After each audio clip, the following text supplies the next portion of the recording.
Yeah, you can start. Right. So, good morning, everyone from Nubra and Khalse. This is good morning to you from Gujarat, right? And I welcome you here. This is Dr. Nipa Oza, your trainer and the RTT program head. I welcome you here at the review webinar of LAHDC Reinforced Teacher Training Program. Yeah, this program is run by and launched by LAHDC LA, and GML or Golden Mile Learning are the implementing partner, and we are very, very grateful to the LHDC officials, Honorable Deputy Chairman, Honorable CEC Sir, Honorable CPO Sir, and of course CEO Sir, and all the other officers who have been a part of our journey right from September to now, and who have really made our journey quite easy and successful. Thank you all. And without wasting much time, I would request Tarana to start the session formally. Good morning, everybody. Thank you, Nipa. It is a pleasure to connect this morning. I welcome the dignitaries from LAHTC for our LAHTC RTT review webinar. This is our fourth webinar, and I am Tarana Patel, tuning in from Los Angeles. And I hope to see you all sometime soon. If you have been participating in these webinars, you would have seen me. I'm your virtual trainer, and I've been working with Dr. Nipa to create webinars and stay in touch with you through all the online channels as well. So welcome to this session. We have an intense but a very good review of phase 3 designed for you, which Dr. Nipa will lead. And we will also be asking you a lot of questions and reminding you of the learning that you have done so far. So some plans for today include the following. We'll just set up the meeting rules quickly. They are very simple. Keep your microphones on mute because we all have background sounds where we are, so that we don't disturb other participants. And of course, when we have the time to give feedback or share your questions, we will be asking you to unmute. Keep your video cameras on if your connection allows that, because we would love to see your faces. That's how we stay connected with all of you.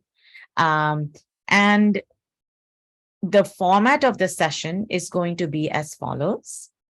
Dr. Nipa will be going through the topics that you have covered in phase 3. I will be sharing my insights wherever I can, and also giving you some polls as a review. So when you see a pop-up on your screen for a poll, please go ahead and select that and go ahead and mark your answer. There is no right or wrong. The polls are a review. So whatever, you're not going to get points or marks for it. Our goal is to just make sure that you get a sense of a reminder of what you learned. Okay. Also, we are going to end with some tips that we decided would be helpful for you in the 3 topics you learned: grammar, writing, and giving feedback.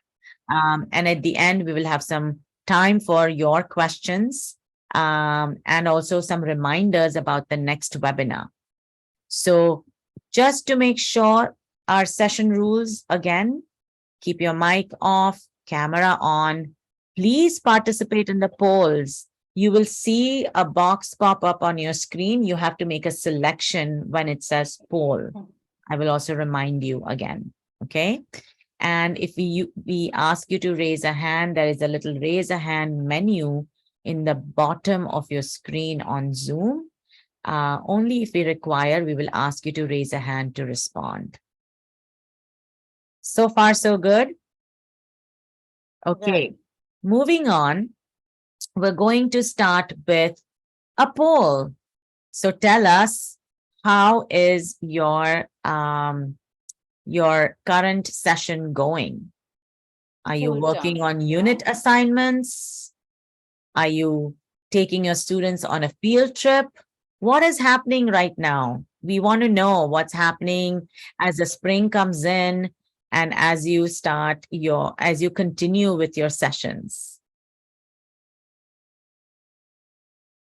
And if there is anything new other than what we have already written or given you the options for, please raise your hand so that Tarana can, unmute you and you can give us a new insight into your school term, whatever is Yeah, going or share on. it in Yeah. chat. Yeah. You can Please also do share that. it in. I also would like to remind everybody to write their name and school area, district in the chat, because that's how we will know that you are here. So please make sure, like many people have done already, please write your name, zone, area, and school.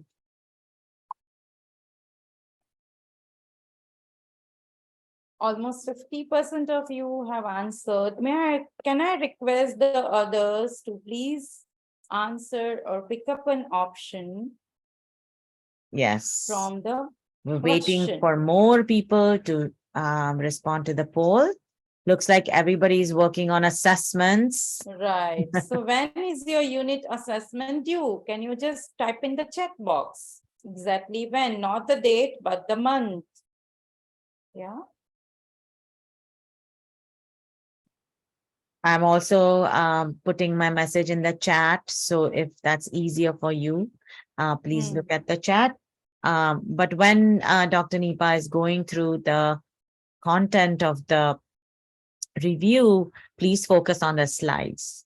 I also Right. want to remind you that we will share the slides of this session, of this webinar on in the Facebook group. So don't worry. Yeah. Please You focus right. And you on the can download presentation. all these slides, from our RTT Facebook page. I hope all of you are by now the members of RTT FB whose Facebook page. Yeah. We will, like all we do always, we also share the session video on Facebook through our YouTube channel. So you will have that as well as we get after we finish this session in about a day or so.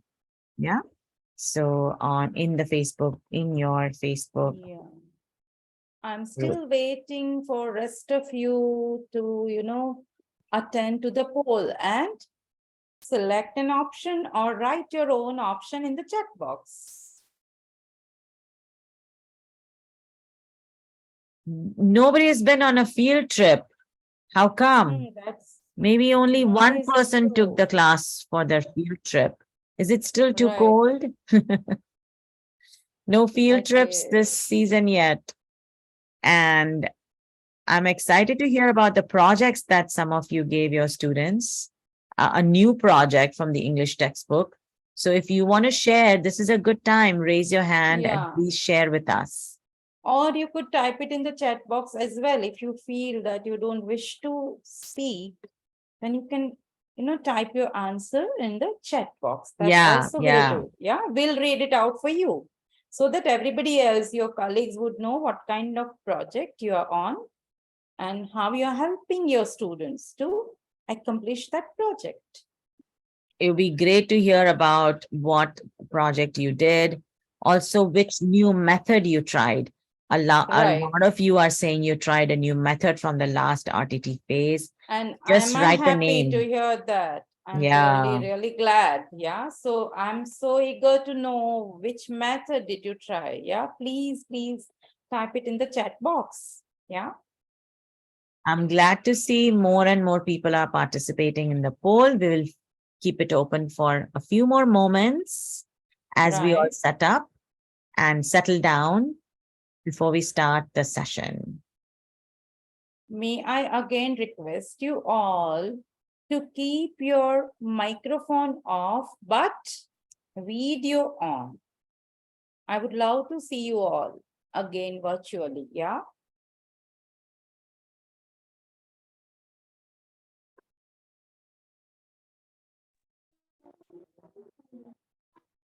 Okay, I think we have more. When we hit 75%, we will, Yeah, then we'll close the yeah, poll, yeah, yes. yeah. Few I more encourage moments. you to take part in this poll, yeah? The more, the merrier, yeah? Mhm. It's just wonderful to see everybody on the screen. I always Right, like to capture a screenshot when we start the session because it's just wonderful to see yeah. everybody paying attention, being here. And the more cameras we have on, the better my screenshot. I know, I agree. Okay, I think I'm going to close the poll and move on to the Yeah, review of our writing module. But before we move on, I have a couple of reminders. So please listen carefully. Number one, and I will write that in chat as well. Share in chat anytime you have a question or you want to share something, but you are not comfortable speaking up. Please use the chat to share anything, an idea, a thought. Okay. Number two, our next webinar will happen on May 10th at 10:30 a.m. India time, 10 p.m. for me in Los Angeles. And we will be talking about getting really prepared to observe each other for peer observations and also to get observed later on in the summer by by Golden Mile experts. If everything goes right, I will also be there in Ladakh and meet all of you in person finally. So please mark your calendars for the next webinar on May 10th. It's a Wednesday, and we will see you at the same time. And the third reminder is, if you have questions, please engage, please ask us your questions in chat or at the end of the session when we have time for questions. Anytime we say, if we open up the session for questions, we really mean it. We want to hear from you. Okay. So please don't hesitate to ask questions anytime you have them. I think we're ready to get started, Nipa. right. Let's do it. So we're So, entering the writing module, and here is right. the first slide. Yeah, but before we start, let me give you one short uh, reminder. Why do we do this review webinar? It's not just to mark your presence, my dear participants. It has three purposes. Purpose number one is to walk you through phases which you've already done with us, with trainers in person, so that you can refresh whatever you've learned and you can really revise your learnings taken from the phase. Number two is to get you reflecting on what areas of that particular training or workshop you would like to really read up more about, or get more resources about. And purpose number three is, if you have any questions or queries related to the theory or the practical aspect of the phases, assuming that you already attempted few of the methods in your classroom, then I'm sure you might have some questions. If you had some difficulty, or if you were confused about how to attempt that particular technique, then to answer those queries. So please keep these three purposes in your mind, and then and only then please pay attention to our review of the writing module. So as you remember, we did lot many things in the writing module. I know it was very intense, but I didn't have any other option but to attempt this intense module. It took us more than 1.25 day, right? It stretched to the next day as well because it was quite an intense and it covered lot many things. The first thing we covered about what should an effective writing, include, what kind of criteria you have to look for if you want to make your writing and your students' writing effective, which is right there.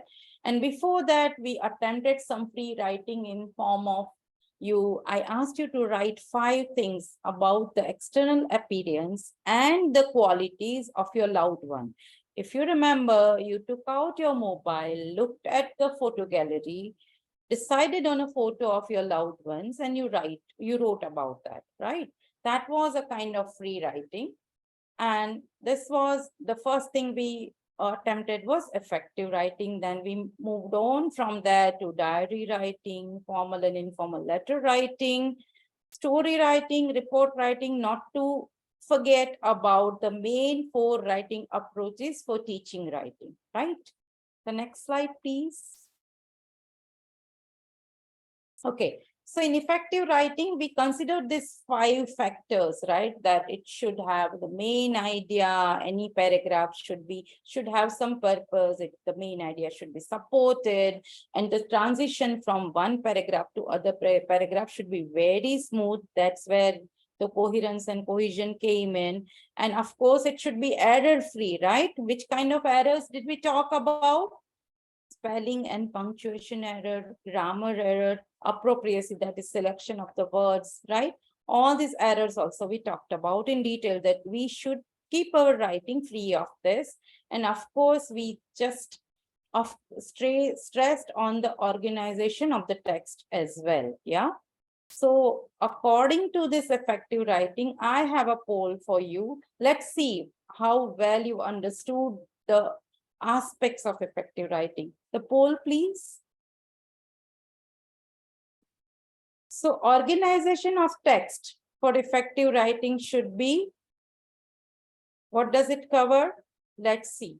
It means a text should be properly and correctly sequenced with, or each paragraph should have just one main idea, or there should be a smooth transition between paragraphs, or all of the above. There are 4 options. You have to select one.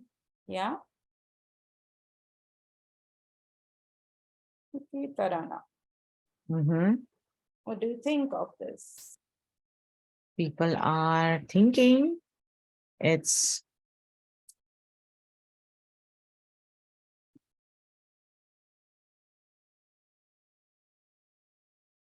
whether it's sequencing, whether it's the main idea. What do you all think? Please read the poll options carefully and choose your answer. Right. Many of them are spot on, it seems. Yeah. We have about 60% and growing. So everybody is. Right. Few more people still have to take the poll. Now, those who have logged in but are not here, can I request you either to log out of the session room or to really pay attention, because I can see only 53 people out of 74 answering the polls, right? And rest of that are not, rest of the crowd is just not present. They are just logged in. So we don't need people who are just logged in, but they are not there. They are doing something else. Could you please log out? Thank you.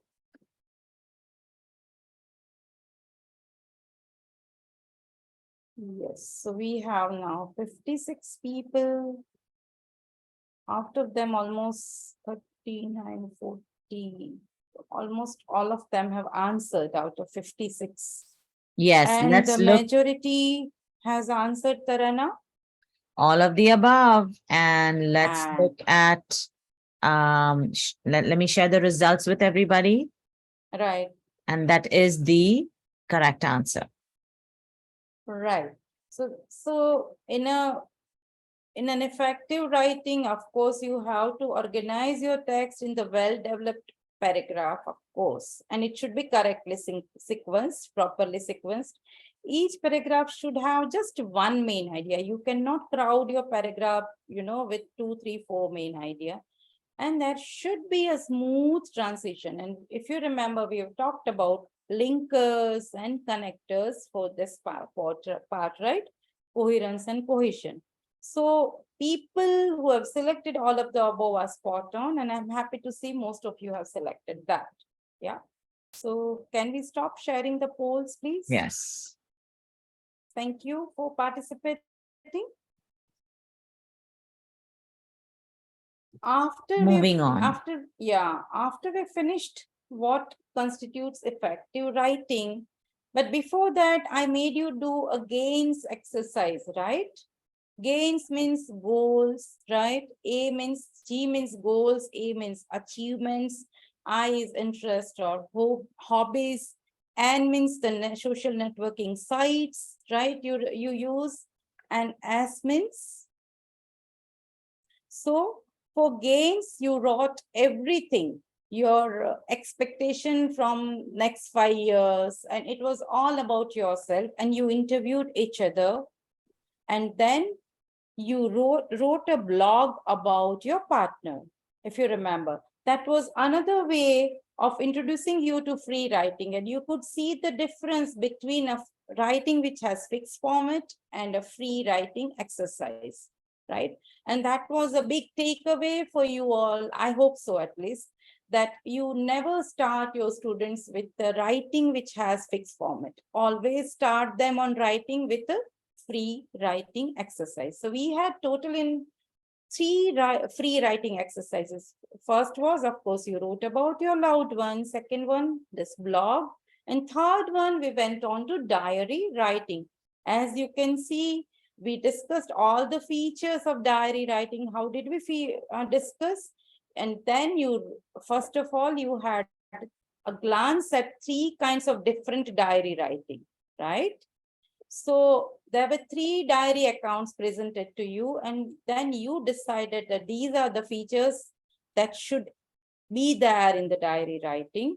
One of them was not diary account at all. It was a timetable and schedule. It was just a trap for you, and all of you, I'm happy to say most of you did not actually get trapped, and you came up with the right answer. So here are the free features that you always write it in the first person account, mostly in past. You divide it into the paragraph and you express your emotions, your experiences, and of course your opinions in your diary writing. So please read the features carefully. Yeah. Now we have a review poll for diary writing. Please read the question carefully. Which of these features do not belong to diary writing? I repeat, which of these features do not belong to diary writing? Be careful before selecting because there are more than one. Yeah, be careful. I just now mentioned, right? Diary writing is a free writing. So would it have a formal style? Just think about it.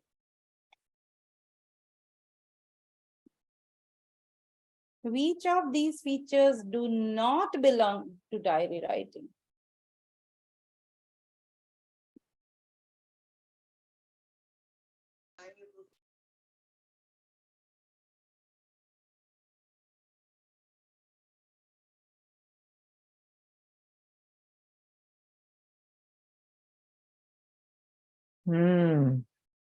Let's see. Yes, It we looks are like getting some, few answers, but they yeah. seem to be confused. Yes, Can you there is can you more. please publish the other slide, the features of diary writing again, Sure. Tarana, if you don't mind? Look at this and now answer. Yeah. Yeah. Is it written in formal style? Is it written in third person? Is it chronological? These are some things that could be confusing. Go ahead. Yeah. About 50% have taken the poll. We are waiting for some more people. Right.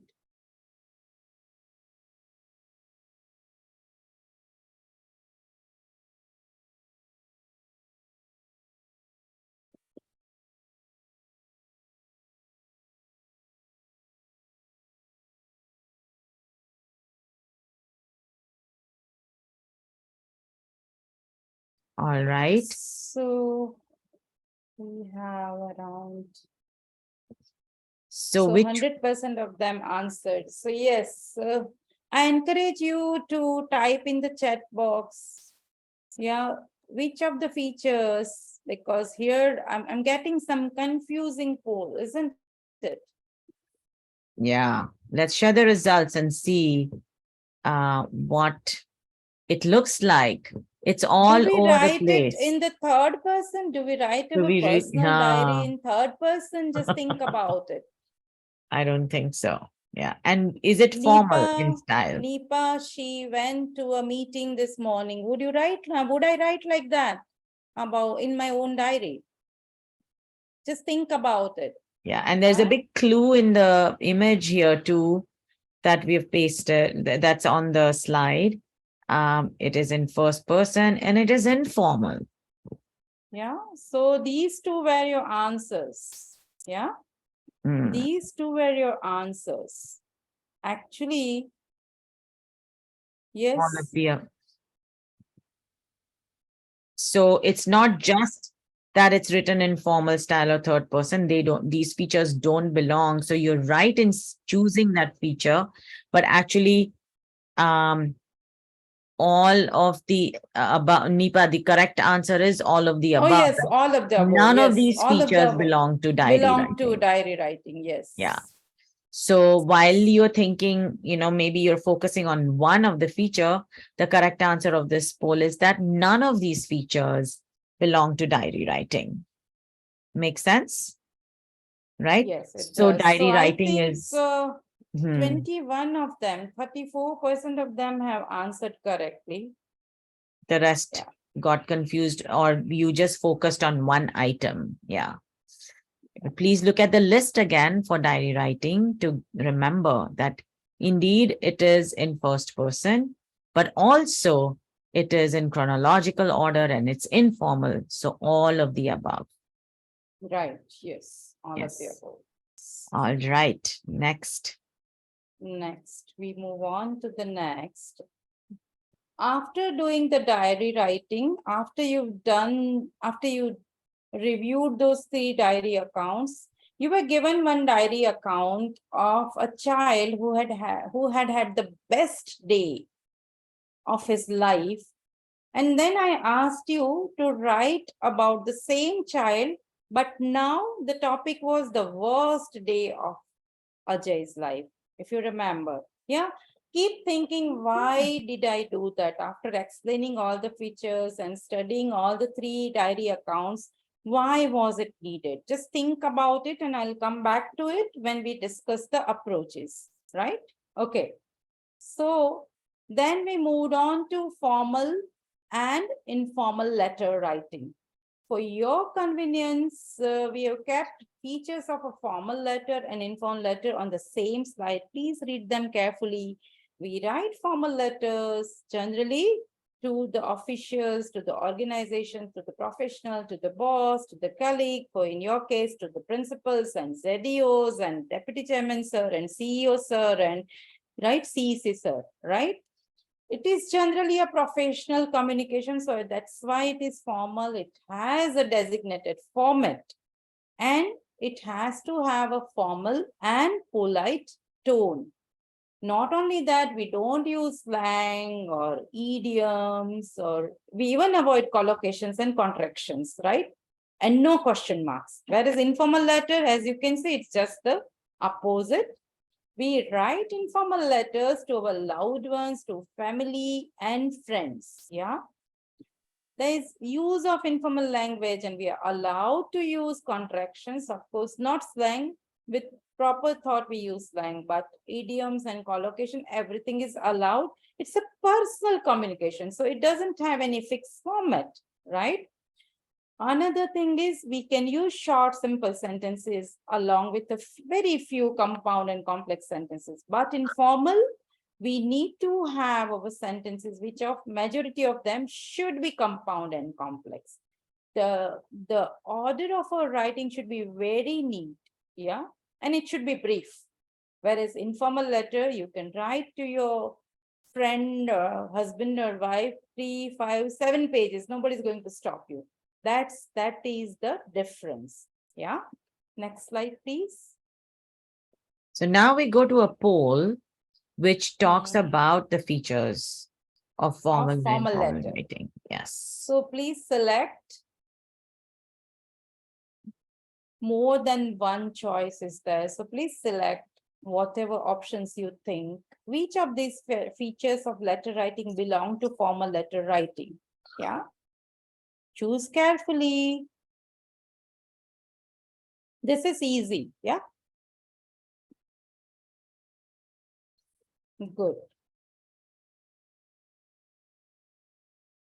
Good.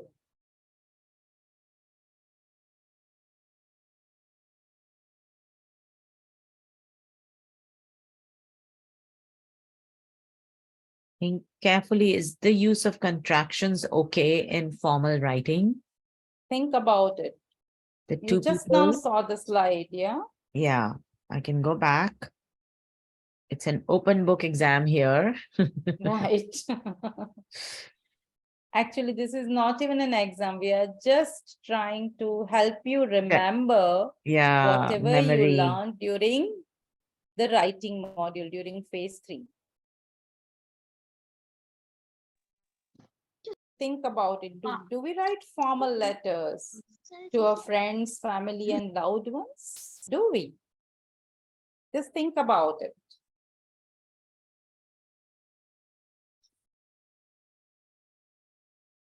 All right, let's look at the results, and most of you are on the Spot right on. track. Yes. Yes. In formal letter, we use formal language and tone. Yes, you're right. And of course, formal letter has a fixed Fixed format. If you format. remember, all of Yes. you were given a formal letter format. Do you remember that? Mm. Yeah. And you had to study 4 letters and decide on the features, which one was formal letter and which one was not a formal letter.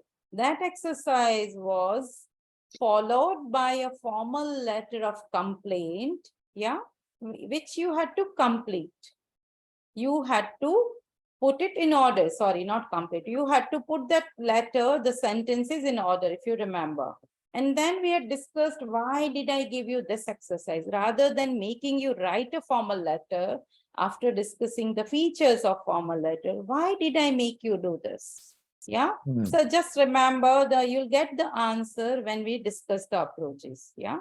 And lastly, you were asked to write a formal letter. If you remember, to the principal, you were the student of standard 8 and you were to write a letter to your principal asking the permission to arrange a tree for your classroom. If you remember, that was a letter of request. Yeah. So we discussed the types of letters, 6 to 7 types, formal letters. We put a letter, the sentences of a letter of complaint in order, followed by you producing a formal letter, writing a formal letter with some clues. Now, if you remember, yeah.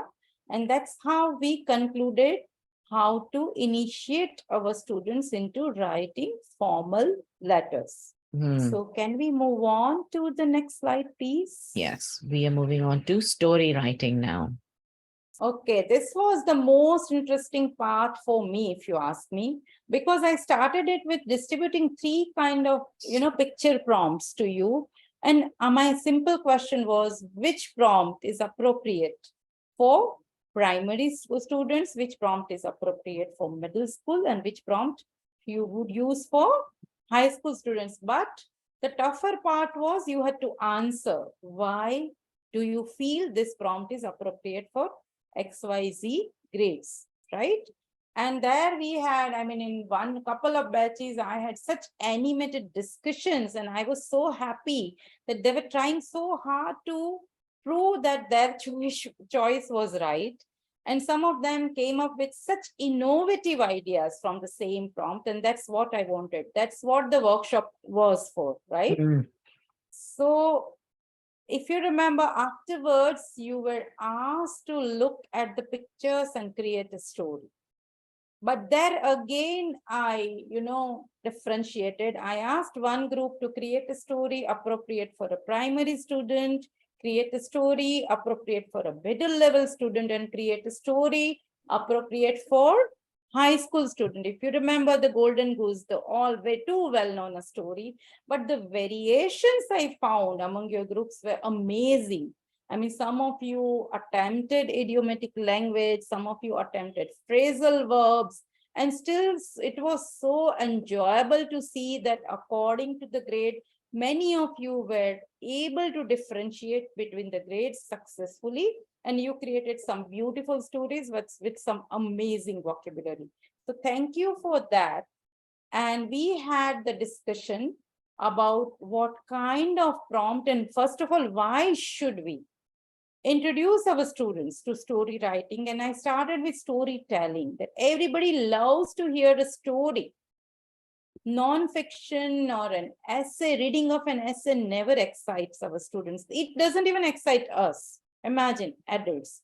So storytelling, and then by listening to them, what kind of benefits students get. So benefits of story writing also we discussed. And then we moved on to the features of story writing, whereas you were given, wherein you were given strips of papers. Some strips contain the features of story writing, and some strips contain the instructions for you to give to your students when they are writing a story, right? You had to segregate them. On one part of the paper, you put in the features of story writing, what all should be there. And on one part of the paper, you put in the instructions the teacher generally gives when they ask the students to write a story, which was mapped to your CBSE syllabus, because you introduce your students to story writing right from grade 5. Yeah. So it was meant for you to realize how you can introduce your students without being too, autocratic, how you can introduce your students to the features and the instructions, which can improve the story writing process. Yeah.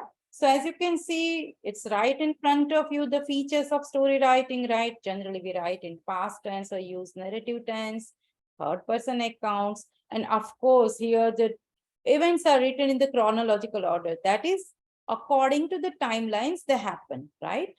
Then sometimes to make it more interesting, all of us have read that kind of stories when there are dialogues and conversations. These kind of stories are even more, successful and more engaging for readers.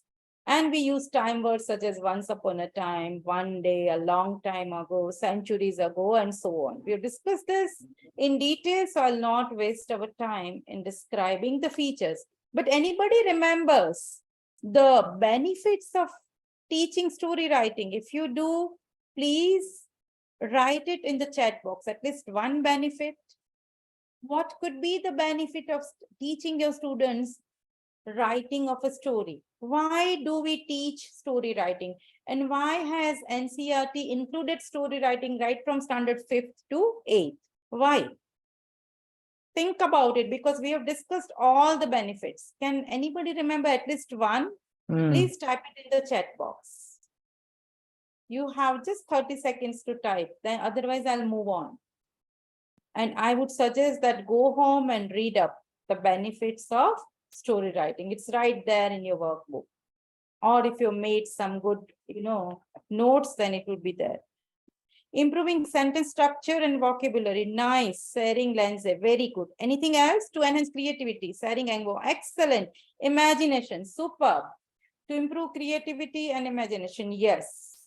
Anything else? These are all correct answers, by the way. Anybody remembers something about linguistic and intellectual abilities? Yes, critical thinking, yes. Good, very good.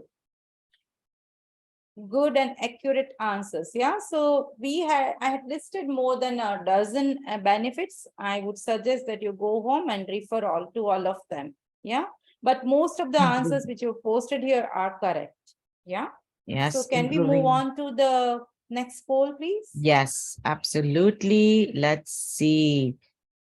I think we have the answers in the chat already. Right. The advantages of teaching story writing are just single choice. This itself is a clue. Oh, Mhm. wow. Good. Yes, Good. very easy to Good. see. This is good. Yeah. See, you typed answers for your colleagues. I'm so happy. You've typed it in the chat box already.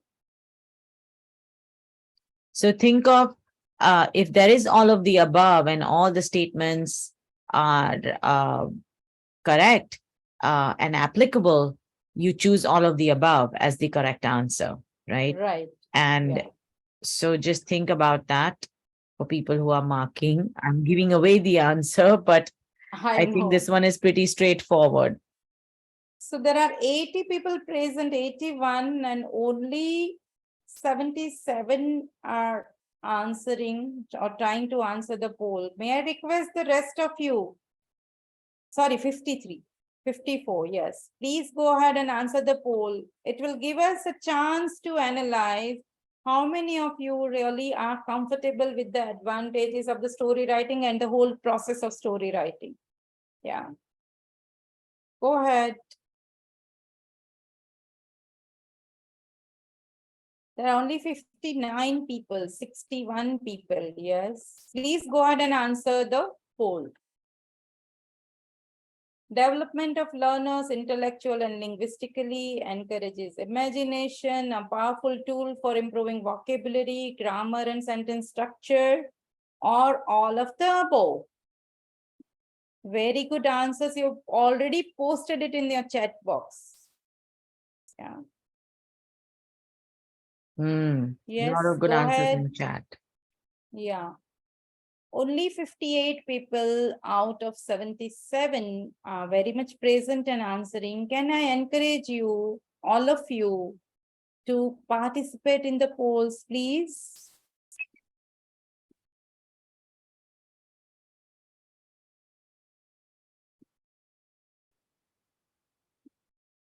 Okay, let's look at the results. I think most of you have participated.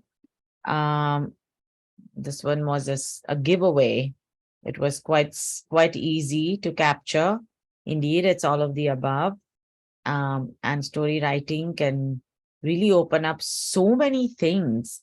You know, even with adult university students, which has been a major part of my teaching experience here in the US, students from all around the world, some of the best ways to open up vocabulary that has been stagnant. You know, we pick up English even before we learn English. So, because of technology, because of just the way the world moves today, and when you start such free writings to, activities like diary and story, um, a lot of this vocabulary starts becoming solidified, right? Clarified in the mind. It's a great way to indirectly bring the vocabulary to the student's attention and then teach it. So raising that background knowledge, the schema, as we call it, is very effectively done through activities like diary and story. Yeah, so let's move on. I will share the Right. results. And indeed, And just a minute, yes. if any of you are habituated to going to our RTT FB page, yeah, just a day before, there is a link posted that teaching through storytelling is considered an effective method for teaching, be it a primary Hmm. class or higher level class. Here are some tips for creating stories out of those descriptive non-fiction lessons, even from science, history, or maths. So if you are teaching, which I know that you are teaching subjects other than English, please look at this post I've had posted here in FB page. Yeah. Which will give you a lot of insights how you can convert your seemingly boring science or maths or history lesson into a very interesting storytelling session. Yeah. And please try one of the strategies. These are all proven strategies. Yeah. If you'll try one of the strategies, you'll realize how useful storytelling session could be for any class at any grade level, as Tarana mentioned. And I would even go ahead and say not just for English, for many other subjects. Yeah. Please Yeah. go ahead, and may I request you to check your RTT FB page more frequently than you already do. Yeah. Because I keep posting interesting resources, articles, sometimes even videos for you to view and take some learnings home. Yeah. Okay. So Tarana, what does our poll say? I think most of them are doing well. Yeah. Yes, they're As far as doing well. I'm just taking a moment just to share the Facebook link because you mentioned it, because this is truly a really wonderful post that that we had posted. Right. So here's the link in chat for those of you who want to see it again. Please look at it later on. And it's very relevant to what we just discussed. Yeah, So and one thing you have to remember, all of you, is that our Facebook page is another way of learning for all of us, not just for you, for Tarana and me also. Because in order to provide you some relevant links and resources, I also have to read a lot. yeah, I you're just do always not post researching. resources randomly. First, I see the relevance, and then and only then I have them posted on the places. Yeah. So if we are putting up so much of efforts and, enriching our Facebook page, can we expect all of you to respond just by reading or going through them and posting your comments or at least likes there, so that we would know that you have gone through or read through this resources, and later on, if you've really used any of the techniques mentioned in this resources, please mention that also on your Facebook page, or still better, try and write Make an a analysis comment. for what Yeah. happened. Yeah. Make a comment Or about your best, thoughts. still better, upload your video lesson there where you Yeah. actually attempted this. Yeah. Yeah. So that would give us a lot of insights into your own practices, teaching practices, and that would help us designing our next steps. What do you say, Tarana? I think I like how you categorized it. The best would be to see a video lesson. The second best would be to see your Comment. real analysis and thoughts around having tried it in your classroom. Yes. And let's hear from all of you on Facebook soon. Right. So thank you. Another thing, Tarana, there are 83 people, but only 65 of them have participated. May I again and again request you to, participate more and more and actively in the polls, please. I want to see active participation, whoever is present. Thank you. Yes. Yes. Let's move on to the next one. And we have many more Right. polls coming. So Right. please keep your eyes open for participation. We're moving on to report writing. Nipa, over to you. Yeah, so this was our demonstration lesson, if you remember. And as you know from the drill, because that drill is very, very familiar to you now, that we take you through a demonstration lesson, and immediately after the demo lesson, what do we do? Can anybody type in the chat? After demo lesson, what do you have to do? What is the next exercise in your workbook? Can anybody type? Yes. What do we do during the session? After the demo lesson is over, what do we do? I'm waiting for your answers. This is a very simple answer to give. What happens? Once the demo lesson is over, what do we do together? Well, now that I'm not getting any answer, I'm going to answer it myself. We analyze the demonstration lesson that is agreed given in your workbook. Yeah, there are 4 sections. Number 1 is number of stages, or sorry, name of the stages. 2 is aim of the stage. 3rd is trainer. What did trainer do? There are, sorry, 5 grades. 4th is teacher's role and 5th is student's role. Yeah. These grades are designed to keeping your implementation of this kind of demo lessons in your classroom practices in mind, so that when you design your own writing or speaking or reading or listening or grammar lessons, you have a model to follow. Yeah.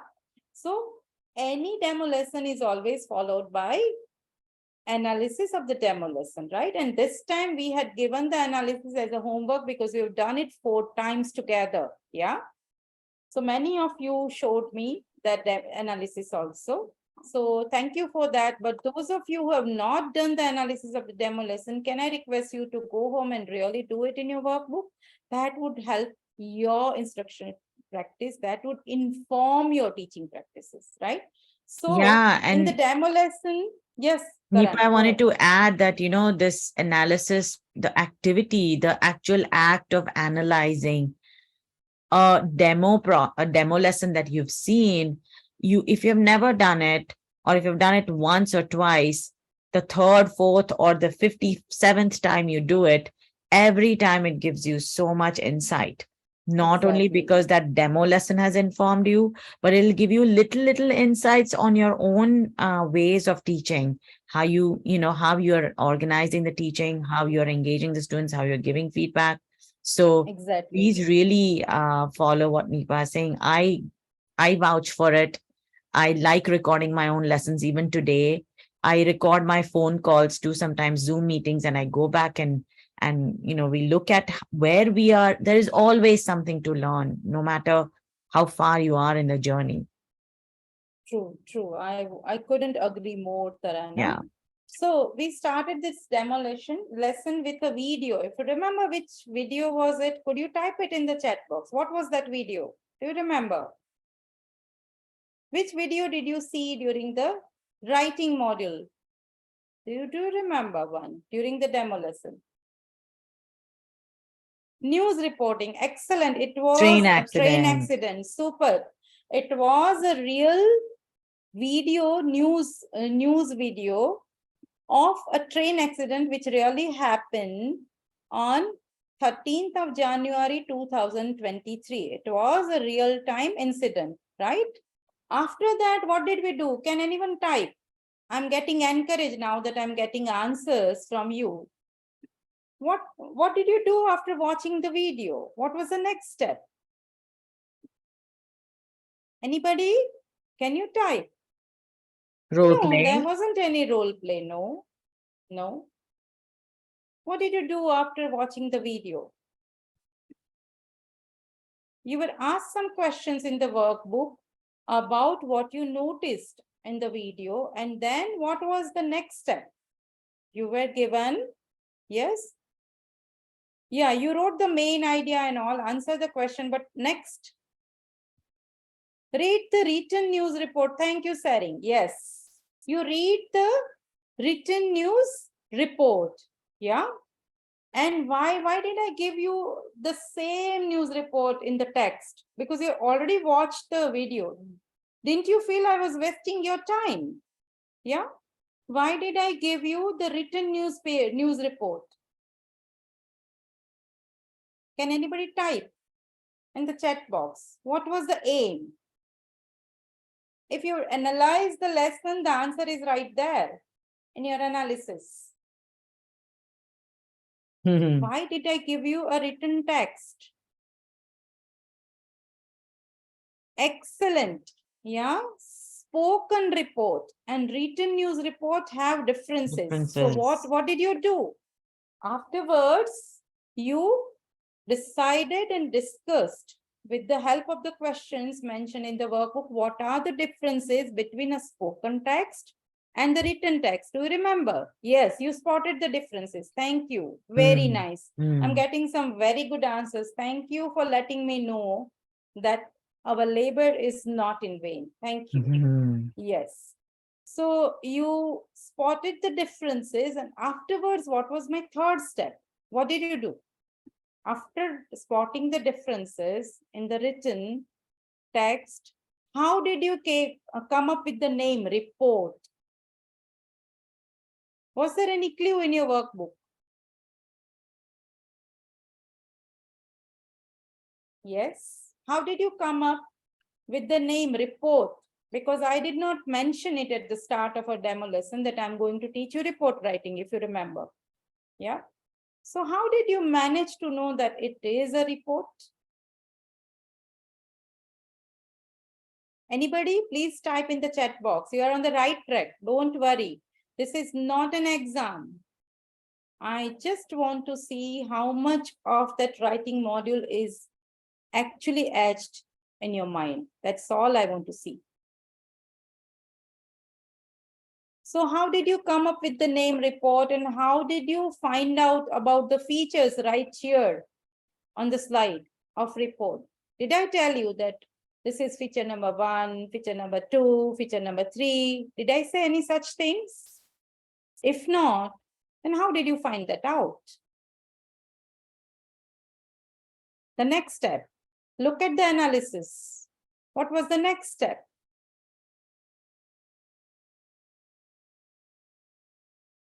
After you discuss the differences, there was a small exercise in the workbook which said that there are, because many of you outrightly told me that, ma'am, it is a written news report. So you gave me the word report. I did not use it as far as I remember. So then after you spotted the difference between the written and the spoken text, there was a small exercise in the workbook which mentioned that these are the features of report writing, but they are mixed with some other features also. There is some will be of diary writing or some other kind of writing. You had to decide which features belong to report writing. Now, do you remember? Okay. Yeah. So then all of you in groups decided that these are the features fitting or suitable for a report writing. Yes, you had to select the features of report writing. Very nice, Kashi. Yes. And after discussion with your group members, you came up with these features, which are right there in front of you on the slide. Kindly read it. Yeah. It's more descriptive, formal, right? Then it has to have a name of the report, and the date and time and the place of the event has to be mentioned. Generally, it is written using past tense and the reported speech, right? It includes information collected from people who are affected or people who are trying to help those affected people around that event, right? And of course, in the end, a writer's opinion and or the experience or the impression also is included. It is quite focused, right? And succinct. It has a heading and contains well-developed ideas presented in logical sequence. You cannot write that railway minister announced so-and-so this many rupees grant. You cannot start with that. You have to start with what happened. It was a train accident and when it happened. So it has to be in that logical sequence, right? Mm. So this is how you found out about the features of the report writing. Yeah. Did I list those features and asked you to memorize them? No. Yeah, it was a discovery by you in groups after comparing written and spoken text. Okay, great. Now, let me come to the approaches, because there were 4 kind of writing we covered. If I include free writing, then 5 kind of writing. Free writing, that is diary writing. Yeah. Then formal and informal letter writing, story writing, and report writing. Many of you asked me, ma'am, why didn't you cover essay writing? And I had to answer them that I would need 3 days, one whole workshop, right? At least 18 hours to teach you how to teach your learners essay writing. So if we are given the permission, I'll try and hold a separate workshop for essay writing. It's that lengthy and it's that intense and it's that deep. So it cannot be covered in just one module. Anyway, as we have all together experienced that writing module was quite heavy, if I may say so, right? But I could not conclude my writing module without introducing you to the approaches, writing approaches. Like everything else, if you want to initiate your students into writing, there are specific approaches designed by very well-known linguists and people who are into ELT. Yeah. So one of the most common and most popular approach, which can be adopted by you all, which I already used with you all during writing module, is process approach. Yeah. If you remember our discussion during this approach, it actually portrays or depicts or describes the writing task as a process. Here, we focus on the process, not on the end result. The beauty of this approach is we focus on the process.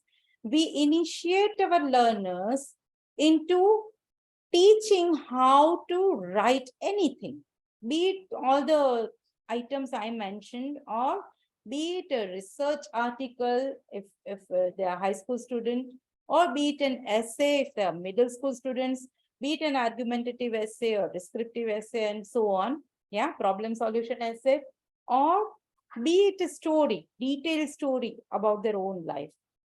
But we discuss the process, we are not interested in the end result, because we want our learners to know what steps they should follow for creating a successful writer, right? This encourages students to view writing for learning the meaning and ideas, and not treat writing as a grammar exercise that vocabulary should be perfect. I have to put in 5 complex sentences supported by 6 compound sentences, and then I have to have long fixed phrases, at least 3 fixed phrases used in this my essay or whatever writing homework is there. So what I try to teach you through process approaches, get them interested in the process of writing rather than the result of writing. Yeah. So that's why I always believe, and I'm a staunch practitioner of process approach. General steps in, using the process approaches: first, we do the brainstorming, right? Then we do the planning of, then we write the first draft, then we organize that first draft, we review or revise that first draft, we edit it, and then we do the final write-up. Now, can anyone tell me how, in which of these writing types I used at least a part of process approach? Can you type it in the chat box? We did 4 kind of writing. So in which kind of writing did I use process approach? Can I expect an answer in the chat box, please? All right, go home, review all these 4 and come back to me. Yeah. Yeah. And then we went on to the product approach. It focuses on the end product. It's just the reverse of process. Yeah. Students follow a model text and they produce a similar writing. There are many examples all throughout our workbook where I use the product approach, right? We provide examples to our students of the same kind of text, and then students try to generate the similar text. This is especially useful for weaker students. Yeah. So product approach is, of course, more popular in primary and middle school level. Yeah. So think about it. Where did I use product approach? Can we go further, Tarana? Yes. We have a hand raised from Mohammed. We lost him, Mohammed Isha, I think. Yeah, go ahead, please, Mohammed, if you have to say. Could you unmute him, please? Yes. You can unmute. We lost him. Okay. Yeah, here he is. I found it. Please go ahead, Mohammed. You seem to have a question, or was that just my mistake? All right, then I would like to move on to genre-based writing approach. As we discussed, genre-based writing approach is more useful for higher level students, or maybe part of it you can use for high school students, but generally it is used at undergrad level. Here, students are provided with texts from different genres, some from stories, some from reports, some from letters, some from a research article, and so on. And they reflect, they study it, and then they decide that which kind of genre has which kind of features. They decide the features on their own, and then teacher provides a lot of scaffolding. We have talked so much about scaffolding, so I'll not repeat all that, right? And student again start writing that typical text after analyzing, yeah? And as they progress, the teacher moves away. Then teacher only provides the guidance and feedback. That also when the teacher is asked to provide that. Otherwise, it's a totally independent process carried out by the learners for writing. Yeah. So that's why this approach is more useful at higher level and for adult learners. Can we move on to the next slide, please? Yeah. This is genre. Then we come to process genre approach. Here, there are 6 steps for this. Here, the combination of process approach and genre approach is brought into the play. First is we prepare. A situation is given by the teacher to the student. It's not a writing lesson, or they don't say, I'm going to conduct a writing lesson. They just say that you have had a bad accident while you were going to your office for adult and going to your school for students of middle level and high school level. And you cannot attend school for the next few days because you had a fracture and you were operated. So write a letter to your principal or your class teacher stating your situation, right? And requesting the principal to grant you the leave for 15 days or 1 month. Still, teacher is not mentioning that it is a letter of request and it is a formal letter. All this has to be worked out by the student. Then students read a model text. So teacher give this kind of a letter, not exactly same, but that type of a formal letter, and then have students think about the features of this kind of formal letter, right? And what could be the purpose of this letter. Then they start planning, they brainstorm, they discuss among the groups and maybe with teachers also. They do some research that what goes into writing of a formal letter, just like the format I had distributed to all of you, yeah? So they decide on a format after researching. Then they ask for teacher's help, and teacher helps them in starting of that letter. They do the collaboration either with the teacher or in groups with other peers. And then they start constructing the letter independent, right on their own.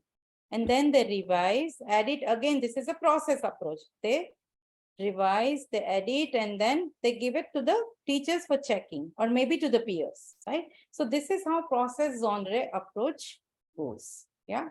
Next slide, please. Let's look at a poll. Yes, which of these writing approaches focus on meaning rather than viewing writing as a grammar exercise? I think I've already given the answer, right? Go ahead. Go ahead. Yeah. The poll is up. Please take a look. Think carefully, and then select your option. It's a single choice question. You are given only one choice. So think carefully. There are 80 people. Only 9 of you have answered 10. Go ahead. Just before 5 minutes, I mentioned that we focus on learning the meaning rather than treating writing just as a grammar exercise. We are focused on the dash, not on the result. I said that, yeah? Go ahead. Yes.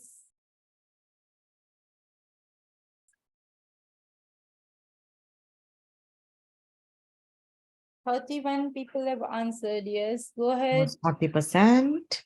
Yeah. Yes.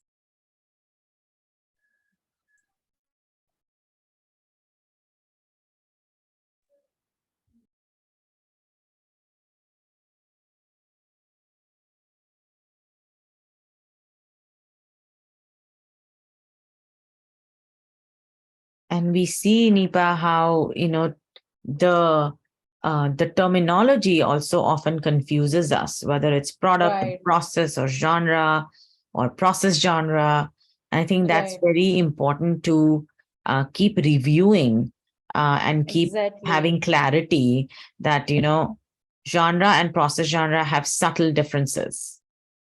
Right. And not only that, because all of you are teachers, it is imperative for you to know all these approaches. You don't have to tell your students that now I'm going to try out product approach with you or process approach with you. But as educators, you should know, right? Yeah, And that's the reason I did not avoid using the jargons with you. yeah, Yeah. yeah. You will have to understand it one day.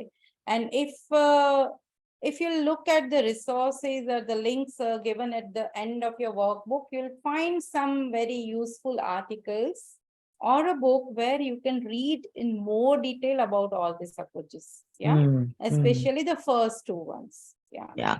The And the links and teaching resources are given for you to use after the end of the phase. Yeah.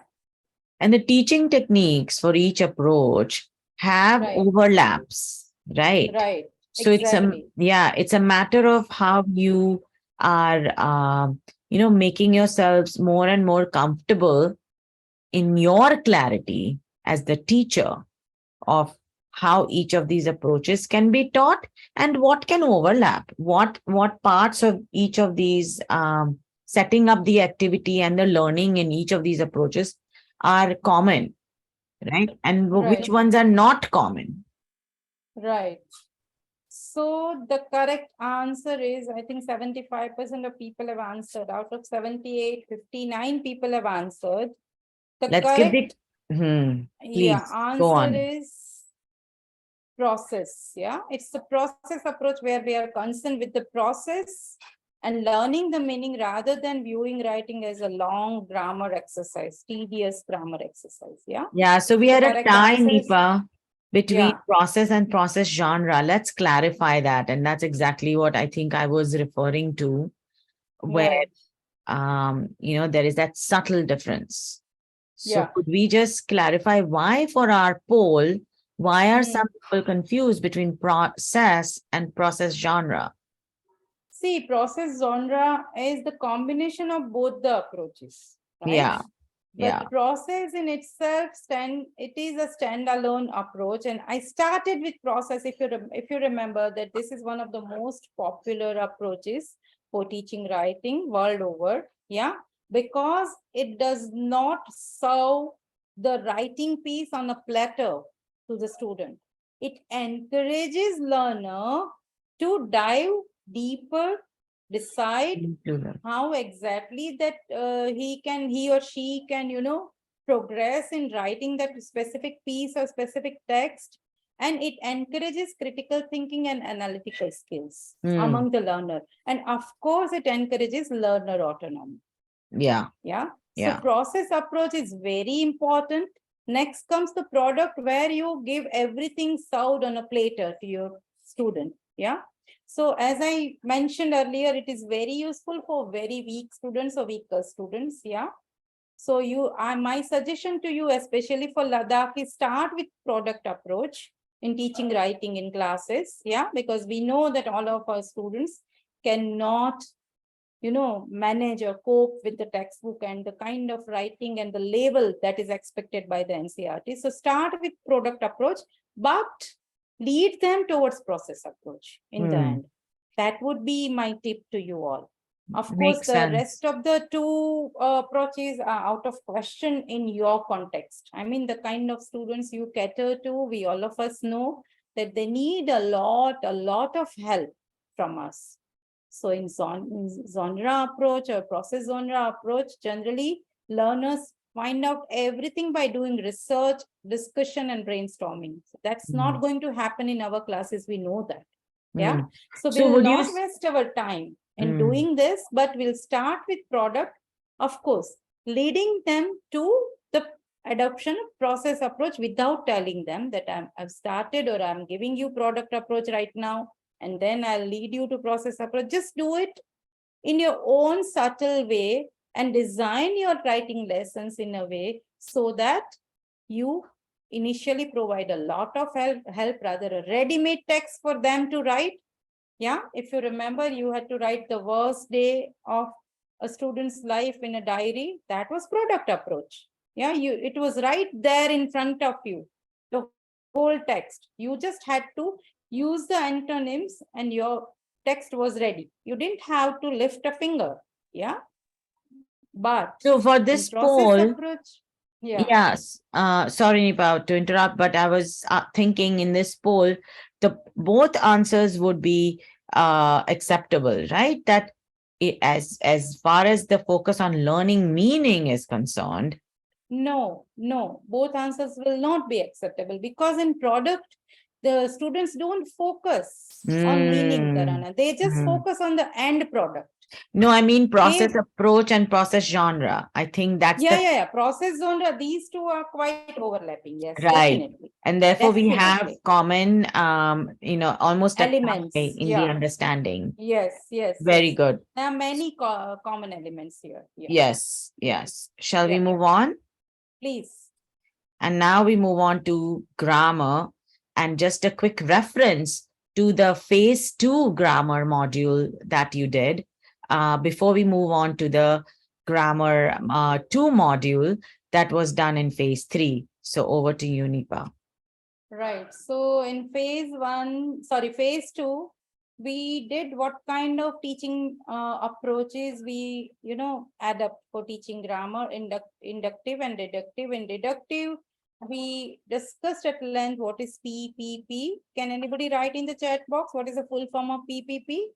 And in the inductive approach, we discussed guided discovery. Yeah. So is anybody writing? Still waiting to Okay, hear. so What? it is present, practice, and produce, the most popular model world over. Yeah, but most of the advanced learners or advanced practitioners always advocate inductive method of teaching grammar. Can we have the next slide where we have the features of deductive teaching, deductive grammar teaching and inductive grammar teaching. One is teacher-led, another is learner-centered, one where we use the jargon, one where we do not use the jargon, one where we start with the form, and one where we start with examples and meaning, right? Another, in one method, we have passive learners. In one method, we have active learners, yeah? If we want to teach very simple structure, use deductive. If we want to teach some complex structures, we always use inductive. Yeah, Inductive. this is all done by We- us, so I'll not get deeper into that. Mhm. Yeah. Okay. So we Now we move. come to phase 3 grammar module 2. Why did I take it up? There were two reasons. During phase 2, many of you requested me through questions, messages and in person, that if we could have some activities which we could directly take to the classroom, it would be nice, because the demo lesson on second conditional, many of the primary and pre-primary teachers who attended, they felt that we don't have to teach such complex structures. What about countable and uncountable nouns? What about adjectives, adjective orders, and adjectival phrases, right? So that left me thinking. And then many of you asked me that, ma'am, whenever you teach us or whenever the demo lesson is there, we find everything easy, but we don't know how to design.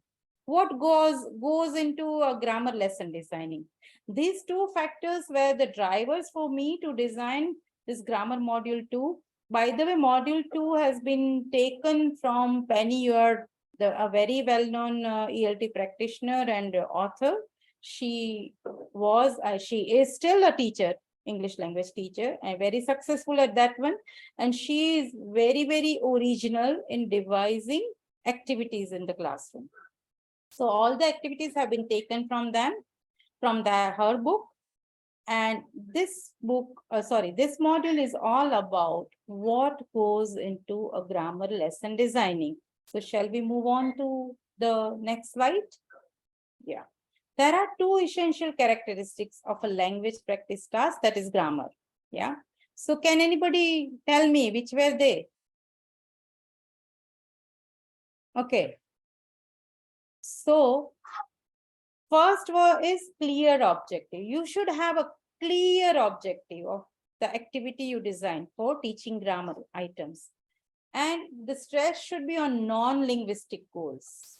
Objective means goals. What are your non-linguistic goals? To make this procedure interesting and to gain maximum involvement of learners. If you tell them that my objective is to teach them first conditional, I think there will be very, very few students will be interested in your lesson. Yeah. But if you tell them that the objective of this lesson is to find out what are the formal rules of making a machine works, or what is the procedure of making a machine work, then they'll be interested. That again uses first conditional, but without telling them. Yeah. So non-linguistic goals are very important. Next to non-linguistic goals only, you should mention your linguistic goals. Of course, you should mention linguistic goals. This provides more learning and has relevance to the life experiences. Everybody has to operate new machines, yeah, at home or maybe in the factory or anytime, anywhere we go. So the rules for operating any machines are very crucial for us because we read it all the time or we hear it from somebody else from in an audio, right? So to follow that rules or to understand what they are trying to explain to us, we need to understand the grammar items used. Yeah. So the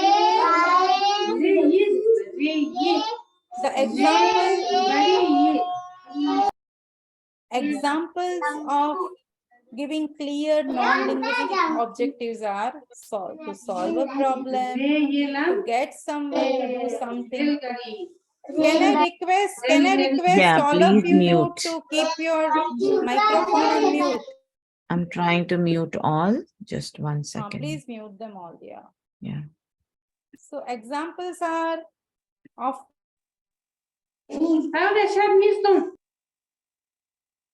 Nipa, please unmute. Yeah. Examples of giving clear objectives, especially non-linguistics, are you ask them to solve a problem, you ask them to get someone to do something, or you ask them to give information, to gain information, to give advice, right? There could be many, to find out some hidden object. Yeah. So these are the simple goals which you can provide them, which should be their main drivers to finish the activity with utmost engagement. You have to combine both the goals and you have to keep these goals as simple as you can. And yes, you have to mention a result which they can see. What will they accomplish at the end of the activity? If they cannot see that result, they will not be involved much in your grammar activity. I tell you that. Yeah. The second essential thing is active language use. Yeah. Second slide, please. A lot of target language should be used in active and passive form. That means you have to keep talking in the target language throughout your lesson. You have to give them reading text or you have to give them a listening text which uses the target language. In short, this target language should be repeatedly heard by them. Yeah, either in active form or passive form. Repetition of grammar item to be taught is mandatory so that every activity they do, you should design that activity in such a manner that they themselves end up repeating that grammar item while discussing and talking. Yeah. During all the steps of the activity, they have to use that target language. Please ensure that. And then nudge learners to notice that new grammar structure. So if you keep on giving a continuous example, which you saw in phase 2 grammar module 1, yeah, I gave you a song, then I gave you exercise, then I gave you so many examples of the similar sentence, which forced you to notice the second conditional. Yeah, that's what you should do. So active language use and giving clear objectives, these two are the must thing if you want to make your grammar lesson or grammar activity successful. Now, review code. This is very, very Easy, right? Mhm. Yes, Absolutely. good.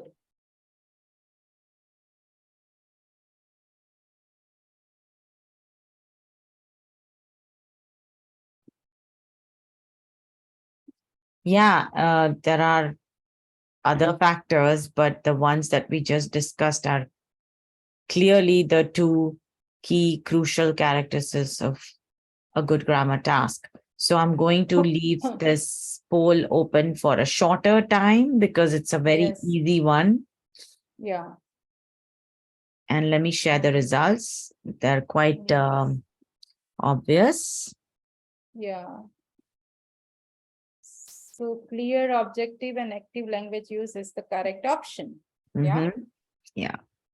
Yeah. And okay, entertainment, role play, competition, challenge, those are good, fun things to have.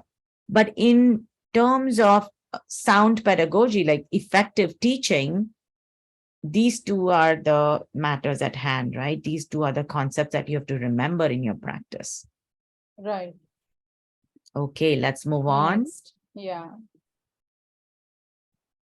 to Next, motivation. these are motivation and interest of learners are dependent on these, factors. We've already discussed it during our grammar module too, that if you want to actually capture their interest and if you really want to keep them motivated to do such grammar activities and remember their learnings, then you should select the topic very, very carefully. This topic should relate to their life experiences or real life communication. We already discussed it. It should also provide them with some entertainment, which you saw during the activities we did, yeah, during this phase 3. Then personalization. How can this grammar item be so relevant to them in their day-to-day life? That also you have to say. You have to personalize everything you teach, if you ask me. Yeah. We saw it, we've been, observing it right from the first day of first phase, that where you did that Kalpana Chawla lesson, right? You have to personalize it. Yeah. Then, of course, role play. Children love to become or to act as someone they are not. So role play is the most popular form of, engagement. Then there has to be kind of entertainment in any way. Yeah. Either you reward them or use some, kind of humor during your activity, or the kind of steps that are involved in the activity are entertaining. It depends. And yes, students love to move.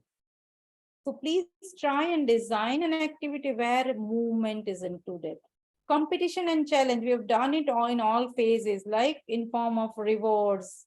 Then I've always asked the highest number of the sentence. Whoever gets the highest number of sentence correct is the winner. And we've always, felicitated that winner. So competition and challenge is something which students love, even we adults love.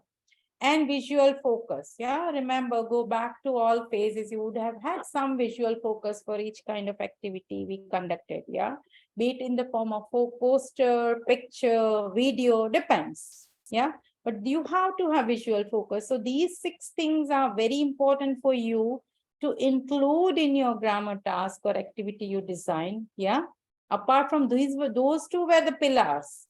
But if you want to continue their interest in the activity you design, you will have to take care of at least few of the factors which are mentioned on this slide.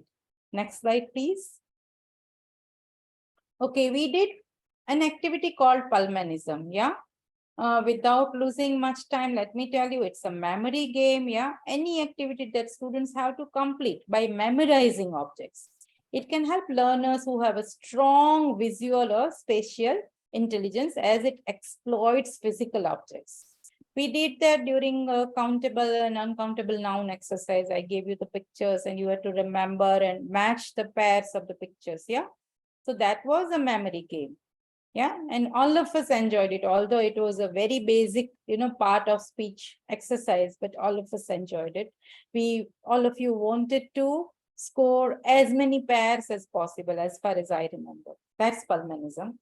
Pulmonism can be used in many other activities, adjectival phrases, adjectives, right? Or if you want to teach some fixed phrases, which involves the grammar item, but you don't want to, mention that grammar item. You just want them to learn that grammar item without understanding the form of it.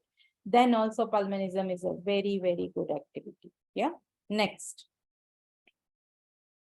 And here's Review a review poll. Just one moment. Examples of the use of Palmanism activities are, yes.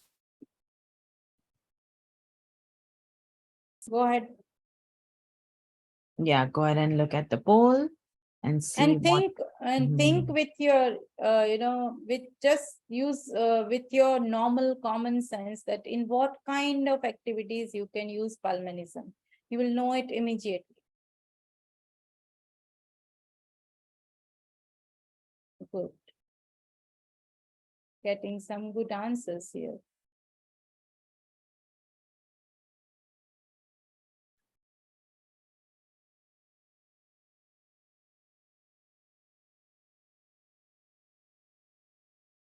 When I say fixed sentences, what does it mean?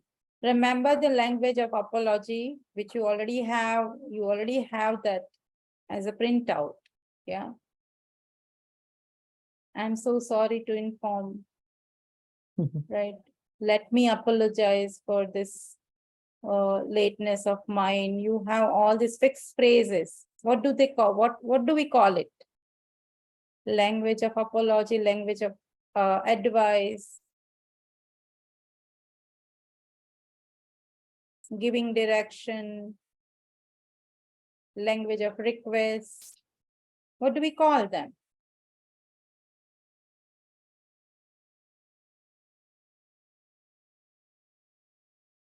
Yes, so only 44 people out of 76 have answered. Can I have some more answers, please?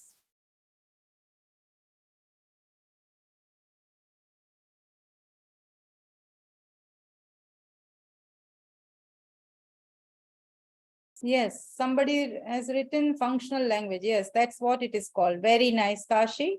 It's called functional language. Yes. To memorize, yes. We did it in phase 1, passing the ball. That was also a game of Palmanism. You are right, Padma.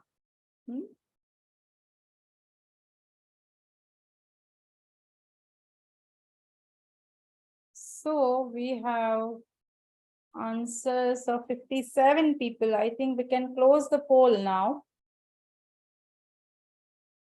Tarana? Yes, just closing. One moment. So yes, the correct answer is all of the above. You can use this memory game for, identifying colors and sizes. Yeah. Then for functional language, collocations, vocabulary, and countable, uncountable nouns, we already played that game. Yeah. During phase 3. Yeah. So yes, you can do that. Excellent. Shall we move on? Yes, please. To language awareness activities. So we did this language awareness activity, preposition of place, finding out the adjectival phrase. You were encouraged to write as many phrases as you can remember. And the people who wrote the highest number of phrases were, considered the winners. Preposition of place, this activity included the following elements for engagement and motivation. What was it? Visual focus. Yes, if you remember, there were pencil sketches, flashcards, movement. You had to move.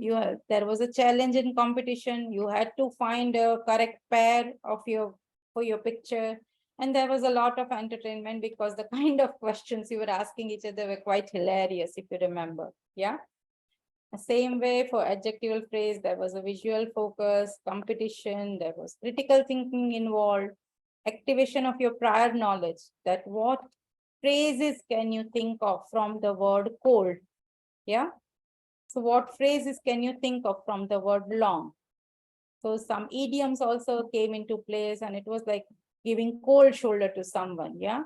So the emergent language in the classroom was just amazing. due to this adjectival phrases activity. So yes, it did, require critical thinking also. So it was, I mean, these are the factors I had taken into consideration while giving you the activities. This is what I wanted you to know, so that when you decide and design a grammar activity, this could serve as a guiding light to you. Yes, go ahead. Thank you, Katarana. Can we move on? Yeah, we're moving on to feedback now. Yeah. So now we move on to the feedback module, the last module of our phase 3. Yeah, giving feedback. We started this module with all of you rushing to one poll where it was written strongly agree or fully agree, another poll disagree, and second partially agree, right? And I started rattling off sentences and you started rushing to that particular phrase. If you agreed, you went to that. If you partially agreed, you went to that. And if you didn't agree, you went to that particular post. And I asked the whole group, why do you fully agree? Why do you partially agree? And why do you disagree? If you remember, we started our session with a lot of movement and energy and animation. Yeah. And I mean, you came up with such beautiful and refreshing, innovative answers for each sentences I posed. And that set the stage for us to discuss how do we give feedback to our students. First of all, should we give feedback? Yeah. So it was a very animated and interesting discussion. And then we moved on to this part, that where do we give feedback? So somebody said only during speaking, somebody said no, when we check the writing, the write-ups. But nobody said that we should give feedback even while they are doing the reading or while they are listening to a text. Why? Because there could be a big issue of interpretation, misinterpretation rather, right? So we discussed that also. So just to remind you, we give feedback in two situations. When they are practicing the passive skills to correct their understanding or to clarify their misinterpretation of the reading or listening text, and when they are practicing productive skills, that is speaking and writing. That, of course, these are the most important ones. During speaking, we discussed that there are 5 type of problems that can arise. One is lexical, that is vocabulary related problem. Second is phonological, where you have to correct them, that is pronunciation. Third is grammar related or syncretic, related to their construction of the sentences, right? And fourth is interpretation. They have misunderstood the speaker, and the response they are giving is totally, misled or totally misguided. And fifth is pragmatic, that despite knowing the answer or despite knowing the proper language, they fail to apply it in practical, that is speaking. So 5 kind of problems that can arise where your feedback or teacher's feedback is needed during a speaking activity. I repeat: lexical, phonological, syncretic, interpretive, and pragmatic. Then we moved on to how do we correct write-ups, written text. Yeah. So here 3 things you have to take into account. One is the task. Have they understood and addressed all parts of task, right? Second is, of course, syncretic and lexical, that is related to grammar and vocabulary. And third, most important is comprehension. Can the reader understand what is written, which is appropriate to the question? That's the first thing. Comprehension issues are the most prevalent in write-ups. We check, you and I both would agree to that, we have asked something and they are answering something else. Yeah. So if we can understand what is written clearly and it really addresses the task, all parts of task, then 75% of the work is done. But If we cannot, then we really have to work on that writing skills, right? So this is what we discuss: when, what, why, and how to give feedback. You can read it. And I also clarify the difference between error and mistake. Does anybody remember what is the difference between error and mistake? Please go home and read it. Yeah.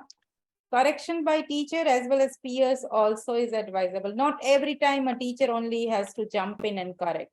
If the correction happens through peers, it's nothing like it. And the self-correction is the best option, but it will take some time and practice on learner's part. And when the learner starts self-correcting themselves, that's when we actually promote learner autonomy and taking responsibility or ownership of their own learning, right? Instance correction, we have already discussed that how discouraging and demotivating it feels for learners, right? Yeah. Then errors that disrupt communication should be corrected first. So if you feel that this error is so severe that the other person or the listener cannot understand what the person is trying to say, then definitely you should correct it. Generally, during fluency activity, we wait till the activity ends before correcting the errors. Yeah. And when during accuracy activity, generally, there are two ways. There also we can wait or ask peers or, ask the learner to find out their own mistake. But here there is a fear of getting that errors fossilized if not corrected. Yeah, I had given my example of my own student who is a doctor in the UK, and he still uses is for all the tenses, if you remember. Yeah. So fossilization of error should not happen. That's why during accuracy activity, be prompt, either to get it corrected by the peers or the learners, or then if nobody intervenes, then you will have to. Yeah. Move on to the next slide, please. Language for giving feedback. We did 2-3 exercises. You had those cards, cut strips of the paper where there were different phrases for giving feedback, right? So I would just say that avoid using too decorative or high level language for praising. Avoid using rude or insulting language. Use language that motivates and encourages students. Use language that provides specific feedback. If you remember, I had asked you to segregate those cards which give specific feedback. Yeah, so we've already discussed that, so I'll not get into the detail of that. Now let's go to this review poll. Yeah, that's a good job. Keep it up. This feedback is not specific because you have just one choice. Go ahead.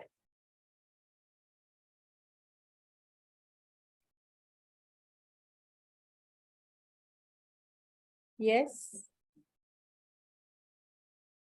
Very nice. The vocabulary of the sentence is overused. Only 4 of the 75 people have answered. I'm waiting. I know we have been covering a lot of very dense material that I've already studied. So let's take this opportunity of the poll as a wake up time. We're almost through. So please participate. Yeah, see, Sonam has answered error is made unknowingly, and mistakes we do despite knowing the answer. Yes. So to some extent you are correct. Mistake is the learner already knows the answer. It's just a slip. Error is they just don't know the answer. Yeah. So you really need to enlighten them when they err. But when it is just a mistake, wait till they correct themselves. Yeah. Fossilization. Somebody has asked me the meaning of fossilization. Fossilization means a particular wrong concept gets engraved, etched in the mind, and you keep treating it as the correct concept. Even when you grow up, even when you become advanced, you do not care to change that particular concept because you feel that right from the beginning, you've been right about using that because nobody corrected you. Yeah. So fossil is generally a rock. So that mistake becomes a rock. That error becomes a rock in your mind. and it occupies your mind so solidly that you start believing that this is the right concept. You don't need to change it. Yeah. Yeah, Or you don't that's even what think about fossilization it, is. right? For Yeah, most, yeah. yeah, You just oversee the fact that it's an error. right. Nipa, I want to bring it to your attention that CEO sir has joined in, and we welcome Welcome, him. welcome, CEO sir. Thank you so much for being here. And thanks a lot for all the support we get from you and all the other LHDC officials. We are truly grateful to all of you. I welcome you here on our webinar number 4 to review phase 3. Mm. And we're almost towards the end of the session. With this Yeah, poll, what do you think? What we have a majority of 69% participants saying that this way of giving feedback does not mention what part of the student's performance was worth the praise. And I think this is excellent. a very That's the accurate correct reading. answer. Yes, Right, that's the yes, accurate answer. Yeah, yes. So here we excellent, go. excellent. Well done, all of you. Yeah. So look at the results and let's move on in the meantime to we are now going to get into the ways of giving feedback for different types of for speaking or Activities. writing. Yeah. Right. So for speaking activities, as we've discussed during the module at length, teacher can use fingers to correct errors. Example for word order or omission of a word or an extra word of addition of a word or phrase, right? So you can use your finger, and we did it during a role play where a group of you became the erring students and a group of you became the teachers who correct them with the help of fingers and gestures. Yeah, remember that exercise, that role play? We did that. So gestures can be used to correct errors in tenses. Yeah, remember that video which you saw where the Daniele is using his hands. Yeah, to indicate past tense, future tense, and present tense. Yeah. Other students can be invited to correct errors. We already discussed that first try and invite other students to correct the errors. And if nobody comes up, then wait for at least couple of minutes for the learner to realize their own mistakes or errors. If they don't realize, then you have to come into play and you have to correct their errors. Teachers should note down errors the class makes during a fluency activity and give feedback to the whole class on the whiteboard. We already watched it on the video, right? And we already experienced how powerful it can be when you keep on noting down the errors which happen during their fluency activity, and you've seen your trainers doing the same things, yeah, throughout these phases. So this is not foreign to you. Noting down errors of the learners and give the feedback as the whole class rather than pointing to some specific student that you did that, you should not have done that. You don't have to do that. That will demotivate them and they'll not speak any further. They'll not participate much in your speaking activities, and that you don't want that, right? Then use of games to correct errors. We did that grammar auction, remember? You betted up to 1,000 on each sentences. Yeah, so that kind of game can really bring about energy and animation in your class, and without being too strict or offensive, you can get all the errors corrected. And of course, feedback is not just about correcting their errors. Feedback is also about praising the students. Feedback is also about pointing out towards their strengths. So remember that while giving feedback, that it is not just about pointing out to the errors. It is also about pointing to the strengths or what they did well or which kind of vocabularies. Sometimes some students use some beautiful words which you haven't even taught them, and still they know this. So please praise them. Sometimes some students come up with some new construction, new way of speaking out the same thing, right? So encourage them. These are known as emergent language, but for that, Tarana and I would need another podcast to talk about I think emergent that would be a languages. fun Yeah, podcast. Yes. I know. Yeah. Yeah, let's do Okay. it. So I think CEO sir's video audio was still loading when we welcomed him. So Nipa, let's do it one more time. And also that we would like to hear from him at the end of the session. Shortly, we are almost done with the content here. So welcome, CEO sir. Yeah, welcome, CEO sir, and we would like you to address all the teachers at the end of this podcast, end of this webinar. And please announce that for them to have the full attendance is necessary and active participation also is necessary for the final event in May. I would request you to announce that.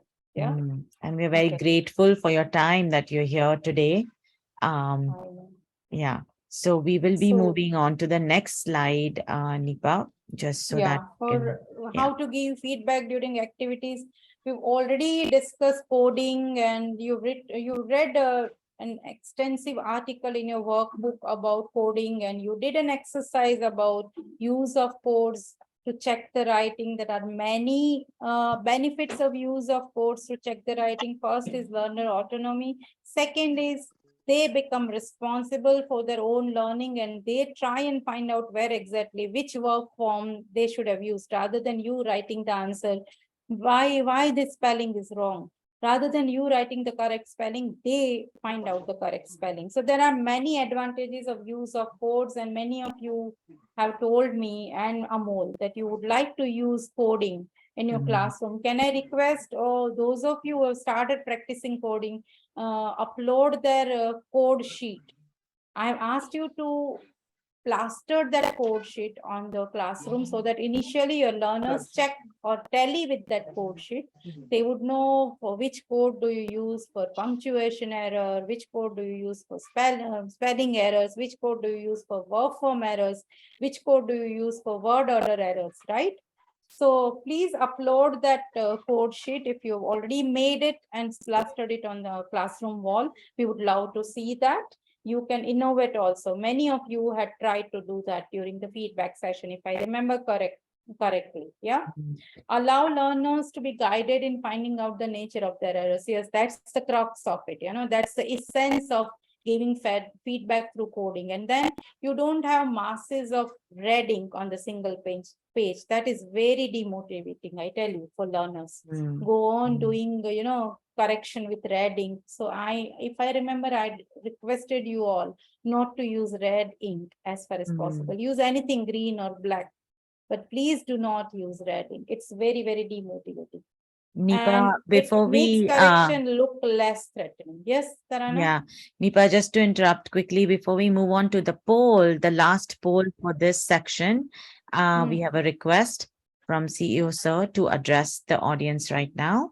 So I'm going to spotlight him. Yeah. Okay. So that he can address us, and I think it's in the interest of time. Yeah.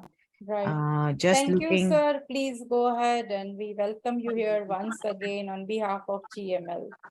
Hi, Dr. Nipa and everyone. This is Rinjit. So I had actually requested CEO sir to make a couple of announcements, and due to sir's engagement elsewhere also, he will now address them, and then we'll move ahead with our training. Yes. Sure. Sorry, please go ahead. CEO sir, may I please request you to say a few lines and make the announcement? I am just trying to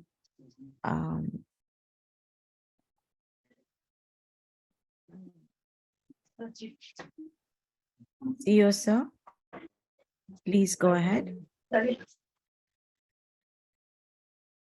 Is he still online? Because I'm having a hard time locating. I'd like to spotlight him. I think he has his signal dropped off. I think his signal is dropped out. I'll just give him a call and yes, please check with him, and I will spotlight him immediately. Yes, I think he dropped off. So let's move to the poll, Nipa, for giving feedback, and I will just publish it. The poll here is games such as grammar option are useful for just one choice. Useful for what? As we speak about feedback, yeah. Go ahead. Yeah.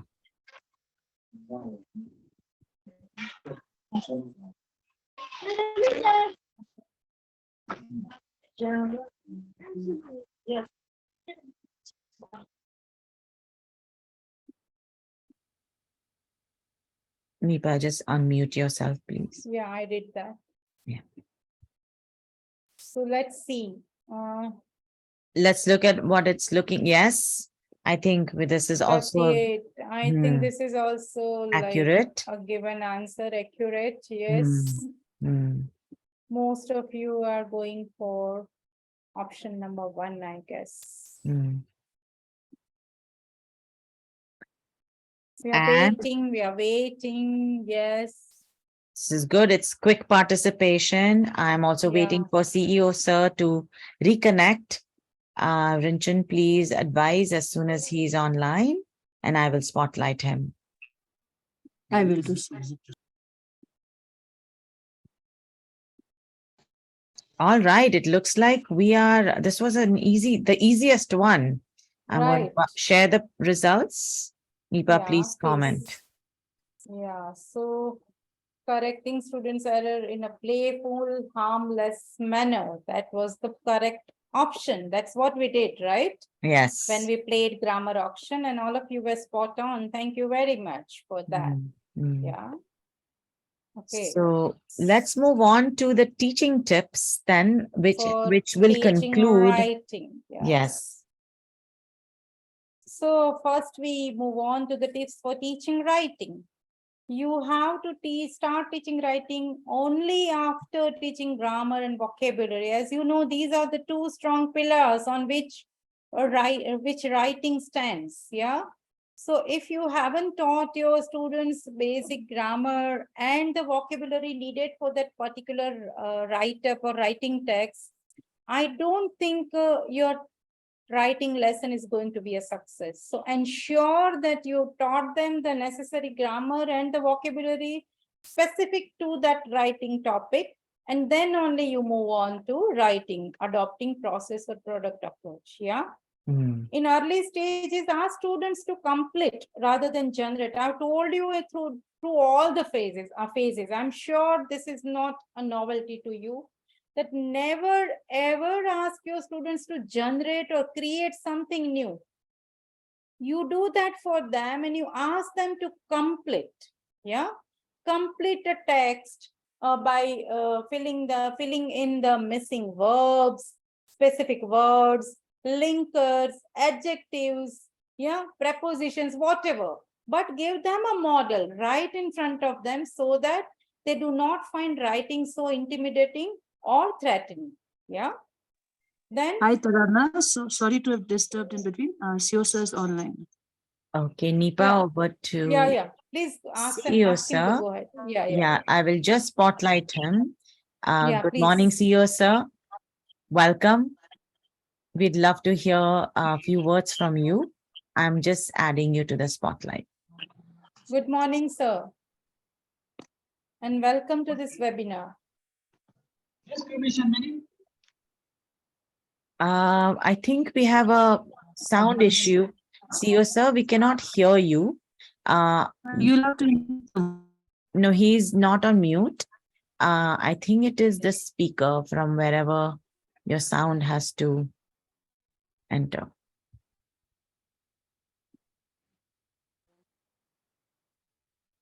I think it's the source of the sound when you share the sound from So your would you please microphone. say hello?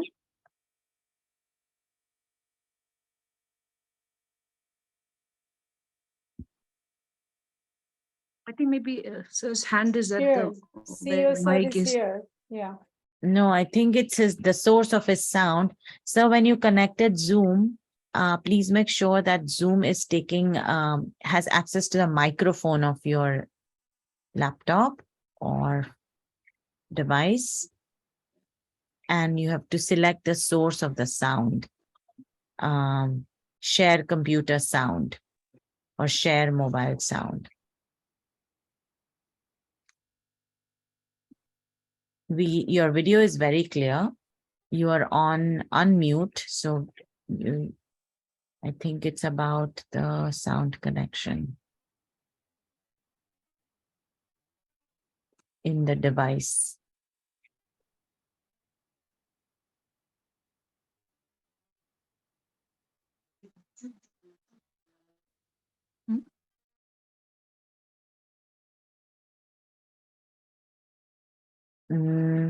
Let me see how I can. Ranjan, could you call him and like guide him how to? Yeah. Hello. Rinchen, please go ahead and mute.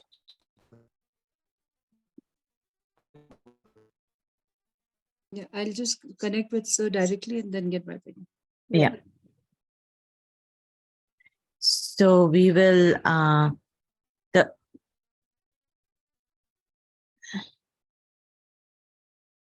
let's look at the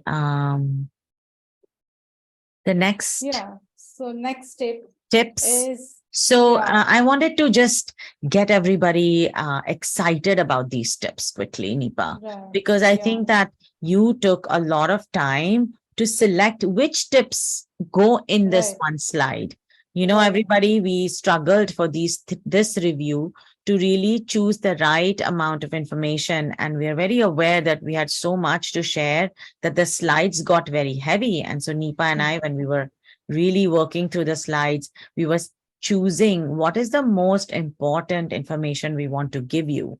And so if I were you, as soon as we share these slides on Facebook, I would print out these teaching tips, or I would write them down so that I don't, the ones particularly that I connect with. Yeah, now CEO sir is Yes, online. CEO sir is on. Hello. Yes, welcome, sir. Good We can hear morning. you. Welcome, can sir. hear you. Good We can hear morning. you. Good morning. Sorry, I couldn't attend all webinar since I was a bit busy. So thank you very much for conducting this webinar. And मुझे केवल यही कहना है कि I have only few words to say that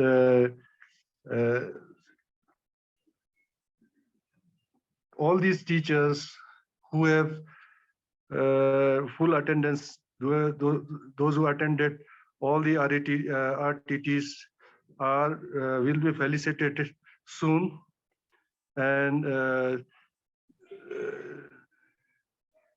we are going to organize, in collaboration with Golden Mile, a felicitation ceremony for all those who have attended this teacher training.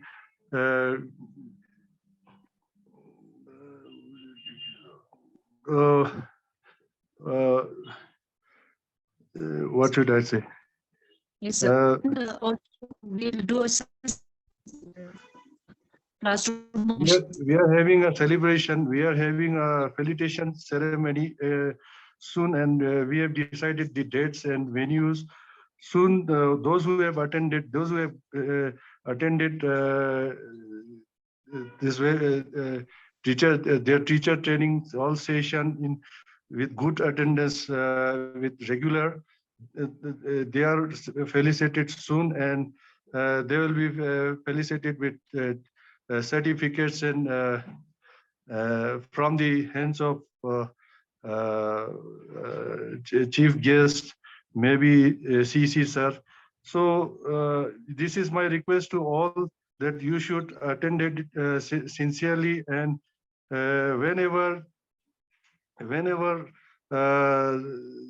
and we are also trying to do a follow-up sessions, and we'll coming to the schools, and we'll check and inspect the classrooms. So be ready, be careful, and be prepared. Don't waste whatever you all have learned. So please share with the students, and we will do sudden checks and sudden inspections. So please be prepared, and This is it. I have to say. Please, we are going to felicitate all such teachers. They have those who have good performance and those who have good attendance during the teacher training. Thank you so much. Thank you Thank so you much, so much, sir. sir. Thank you, Thank you sir. so much for being here and making the announcement and encouraging teachers as well as GML team. I thank you sincerely on behalf of GML team. Thank you, sir. Thank you so much. Thank you so much, Thank you ma'am. very Thank you much so for much. your Please- time, sir. Thank you for coming today. Thank you, Tarana ji. Please carry on. Thank you. Thank you, sir. So now shall we go back to writing, Tarana? We Yes. just discussed two Oh, you had a tips. few more things. So I was saying Yeah. quickly, Nipa, how important it is to the teachers that these tips can become like a checklist or your own memory or a list that you keep with you, because they really will. If you take each sentence like teaching writing after vocabulary and grammar, every time you plan, what does that mean to you in your planning process, right? Exactly. Or planning and preparation is required. What does that mean? So you take the calendar, each of these points translate into a way of working and a way of being as a teacher. True. Whether it is sitting at the beginning of your term and looking at your calendar or checking every week how you're going to sequence your tasks. But I'm a big proponent, I'm a big sort of promoter of using calendar as a grid and printing it out and really using these tips to help you plan, but also help you implement the lessons with the right amount of activities, free writing, early stage work, review work, and so on. So that is why I think these tips are very valuable and that we made the choices very carefully to put these points here for you. Thank you, Right. Nipa. While conducting a writing lesson, please include other skills such as listening and reading skills. Don't just write. You already experienced it in our demo lesson, right? You watched a video, then you read a text, right? And you were asked to write in the end. Yeah. So please include other passive form or other passive skills such as listening and reading for the better understanding and for them to have a model for vocabulary, some fixed phrases, right? And of course, the kind of sentence construction we expect from them for that particular type of writing piece. Yeah. Then a good writing lesson requires planning and preparation on teacher's part. This is not for students. So don't just walk into. Tarana, could you just Yes, mute I'm off just doing all- that. Yeah. So don't just walk into the class thinking that today I'm going to teach them how to write a letter. Before that, you'll have to prepare a lot, and I mean lot. Yeah. Whatever approach you decide, your activity should be based on that approach. The technique should also match with the approach. And of course, the kind of material you select should mirror that approach. So approach, method, and techniques, all three should have, should combined and have a synergistic value on your activity designing. So do not forget that. And start with free writing. We have experienced that. And then only go to a formatted one. Yeah. Let the students become more comfortable and let the students feel that it is not as threatening as they thought, the writing process. And then go for the formatted writing. That's what I would say. Okay. Now moving on to grammar. Focus on the meaning and use of the grammar. I told you this thousands of times, right? Do not focus on the form. Yeah.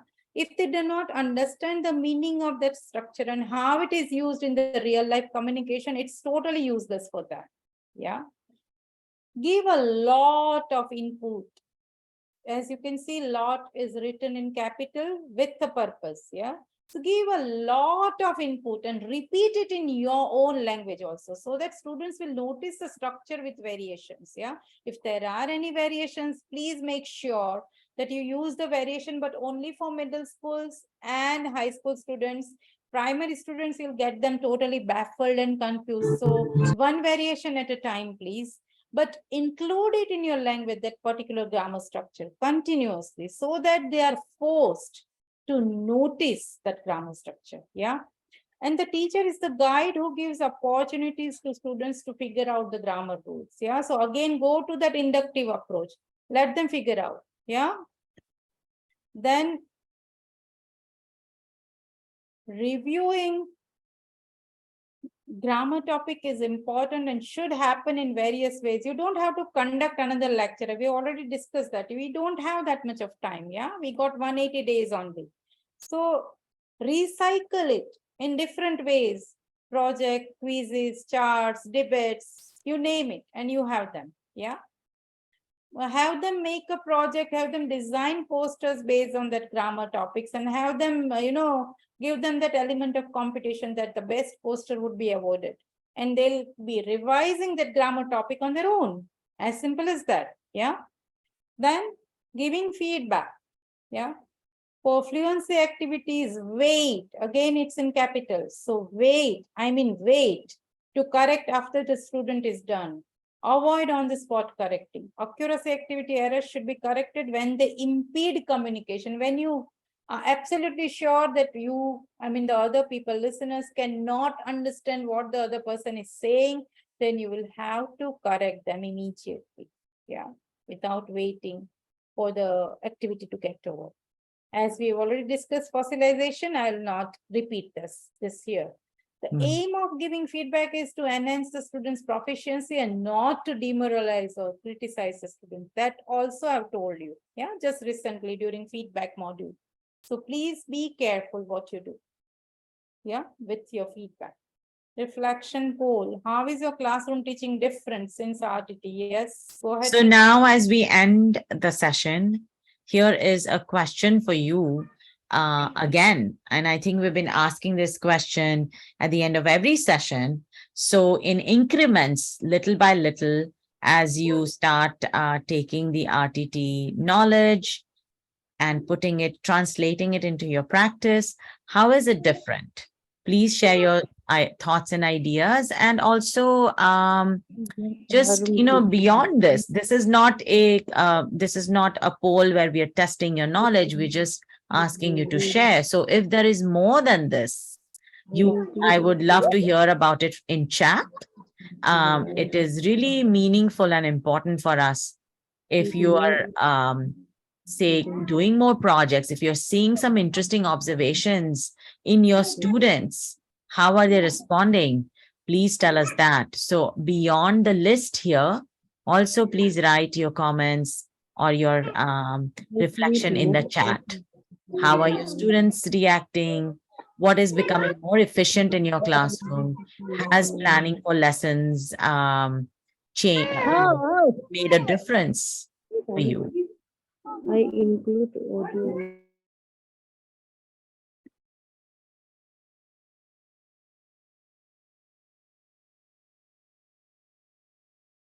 Nipa, in the chat, Padma is asking if Khalsi block, like the Khalsi block,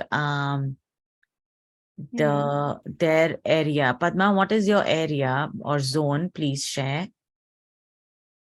Let me check. Yeah, so just check Padma's question. And Sonam, thank you. Yes, you're trying to give more input and hopefully in every stage of your lesson, right? So giving input, and also really learning from that input, how students are really receiving your input. And what does that amount to? Yes, Padma, I don't know which block, the zone do you belong to, but you're going to receive the training, yeah, and just like Khalsi and the Nubra zone. So don't worry, we'll be coming to your zone. Could you please type which zone you belong to, because we are going She's to in Leh. Yeah, so Leh and Chushut we are already covering this year, yeah, so we'll be coming to Leh, don't worry. Yeah. Okay, great. And so keep reflecting, and this poll question is really to keep you thinking about how is your teaching practice changing. in small and big ways, right? And now we open up for any questions you have, but I also wrote in chat. If you have any questions, please also share them in chat as and when you have them. We are always honored and really, happy to share everything that Nipa has done in the classroom with you in these webinars. Post your questions on Facebook, post your questions here, but always remember and know that we're here to support you when you have any doubts or need any clarifications while you practice these things, all the points that you have learned in phase 3 and before. Okay, so I'm not seeing very specific questions here, but No, I did see one, which activities is best for KG students, yeah? So I don't know who has asked, but see, we've already discussed it while I was discussing grammar module 2, that for such a young age, you do not introduce them to grammar with forms, yeah? You can introduce them to nouns and singular plural with the help of games and such playful activities, but you don't have to tell them that you are teaching them nouns, yeah? And there are many beautiful rhymes and musical poetries for such KG students, I mean very small young age students, which you can always download from YouTube. And music teaches them better than we teaching them on whiteboard. So through music you can get across this message. There is a poetry for noun, then introducing adjectives, I mean you name it, all parts of speech have a specific rhyme for them. So try and download it from the YouTube, and then if you have any problem in implementing them in the classroom, do connect with me on the RTT FB page. One more thing I would like to tell you all is I will answer only those questions which are posted on FB page. Yeah, if you post your questions in the WhatsApp group is just for announcement. Yeah, and RTT Facebook page is for engagement, for answering your queries and for gaining knowledge. I hope I've made it very clear that you'll have to be active on RTT Facebook page in order to answer question. Yeah. yes, In we order have for one your more question to be question answered. around by Dechan to discuss the different writing approaches, process, product, genre, and process genre. And I think today, Deshan, we went into a lot of detail about it, and we will share the slides. And you have your classroom note, your class notes, and your session notes. It would be hard to repeat all of it again, but we hope that we've given you some insights through the session today that Nipa went into. So it's a broad question, and I just wanted to address this question. And Rexen Vagel is writing, please again conduct a webinar teaching sometimes. Webinar is going to be ongoing, as you know. The next webinar is on 10th May. However, here my 2 cents will be that just attending webinar is not going to help you much. But attending this webinar attentively, making your notes, downloading the slides, writing your own comments for each slide, and really reflecting reporting. on your learning is going to help you much more than just attendance. Yeah. And reporting back from your classrooms. Yes. And if right? you're just attending for the sake of attendance, I think it's going to be a futile exercise, isn't it? These webinars are designed with a lot of hard work from Tarana and me. You can not even imagine, Tarana is like miles away from us. So my morning is her night. This is almost her midnight, if I'm not wrong. Yeah. 12:20 here, midnight, she's very much here interacting with you all. So all I can say is if we could put in this many efforts, we would expect at least twice the efforts. Right, Tarana, from you. Yes. So that you can gain some real important and useful knowledge to practice in your classrooms. Yeah, I think that is our biggest reward, to see stories, to hear stories, to see you applying these things in the classroom, and not only just the webinar, but actually how RTT is changing your life, one learning at a time, and transferring that to your students, one learning at a time, right? One experiment at a time, one activity at a time, one planning process, something that changes for you every day in the classroom. So that's what I'm very eager to hear stories about. And with that, I'm giving you the closing poll here. Nipa, Rinchan had an announcement, but before I let Rinchan go, let's look at the closing poll results. I'm going to keep it on for some time. And I also wanted to remind everybody again of the May 10th webinar. I'm most excited about this webinar because we So am are I, taking so- the observation process. Nipa and I have been looking at the classroom observation process because that is the real place where our work together in the RTT program for you and for us will come alive when we meet you in your classrooms when you're teaching.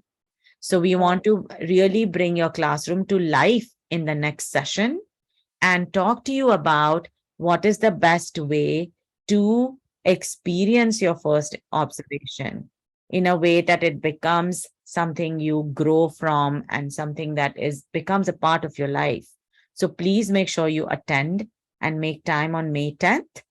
We are going to make it interactive. We are going to bring to you the observation form, which is little more simplified and easier to use because we also reviewed our own work and reflected on it and decided that you need something faster, simpler, and easier to follow.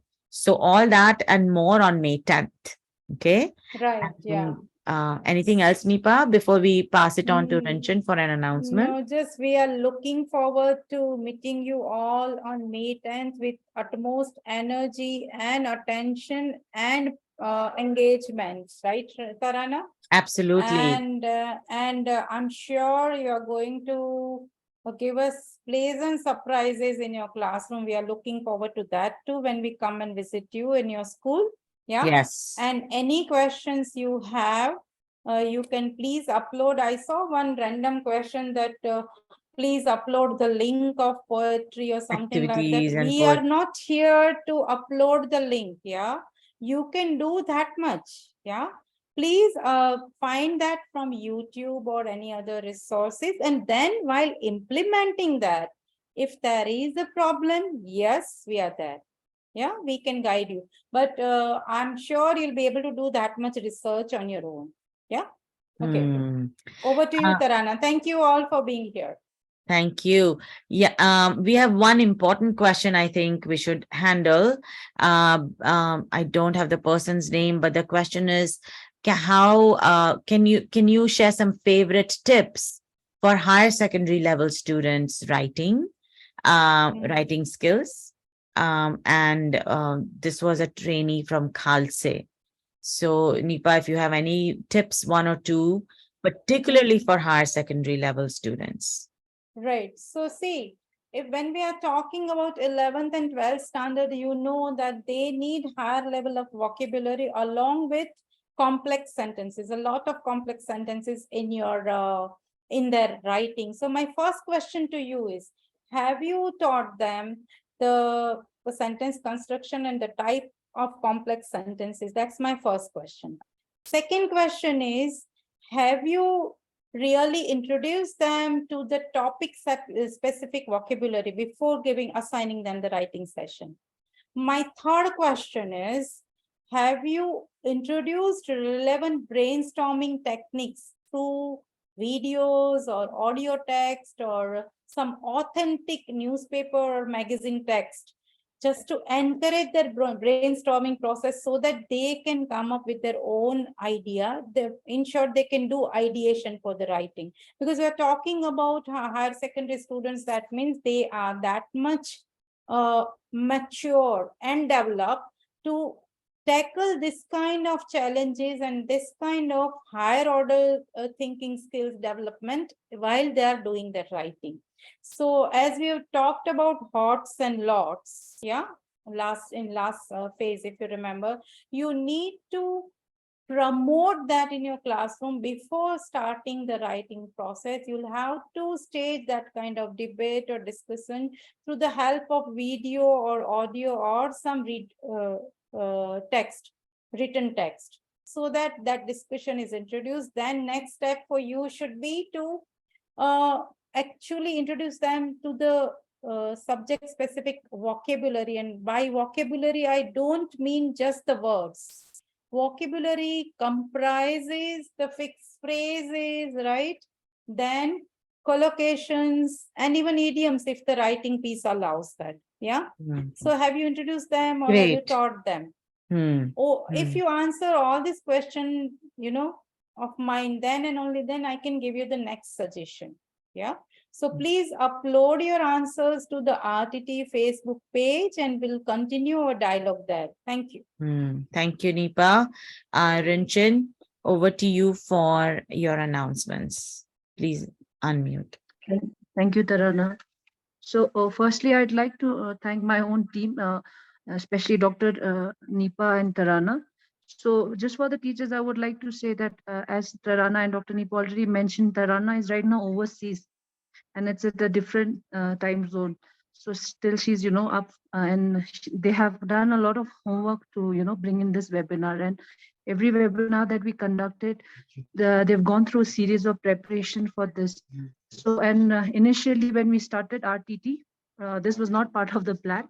We had 3 phases and few webinars, but seeing the eagerness to reinforce and learn new skills from your teachers, both the leaders, our program director, Dr. Nipa, and subject expert, Madam Tarana, they decided to add more webinars so that you get more chance to enhance those skills so that our students could benefit from your skills and these new techniques, which is ultimately the goal of RTT.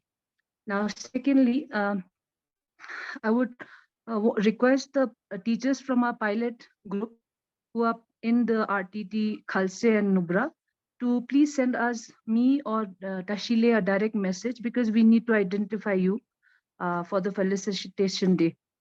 And as CEO sir had now, thirdly, as CEO sir had made the announcement, I'd just like to repeat that. So all the teachers who have full attendance in all the 3 phases, we will be felicitating you soon in May. And following which also a classroom observation will be happening. So I would request all the teachers to wait for the surprise. It's not everybody that will be observed, but we will be randomly shortlisting. The ZUs would be randomly shortlisting you teachers. So please be ready. So everything that you're learning in these trainings, please make sure you're implementing it there. And finally, I would like to also thank ZDO Khalse and ZDPO Sir Nubra, who have attended this webinar. So thank you for your time, sir. And they have been closely observing you teachers. So that's all for now. Thank you so much for your time. Thank you, Dr. Nipa, and thank you, Tarana also, and my team. Thank you all. So see you on 10th. You can now, actually disconnect from the Zoom room. Thank you. Thank so you, much. Rinchin. Thank you, Nipa. Everybody's attention was our motivation to do more webinars. We wish you a wonderful session in your schools, and we will see you next time in May. Thank you. Good seeing everybody.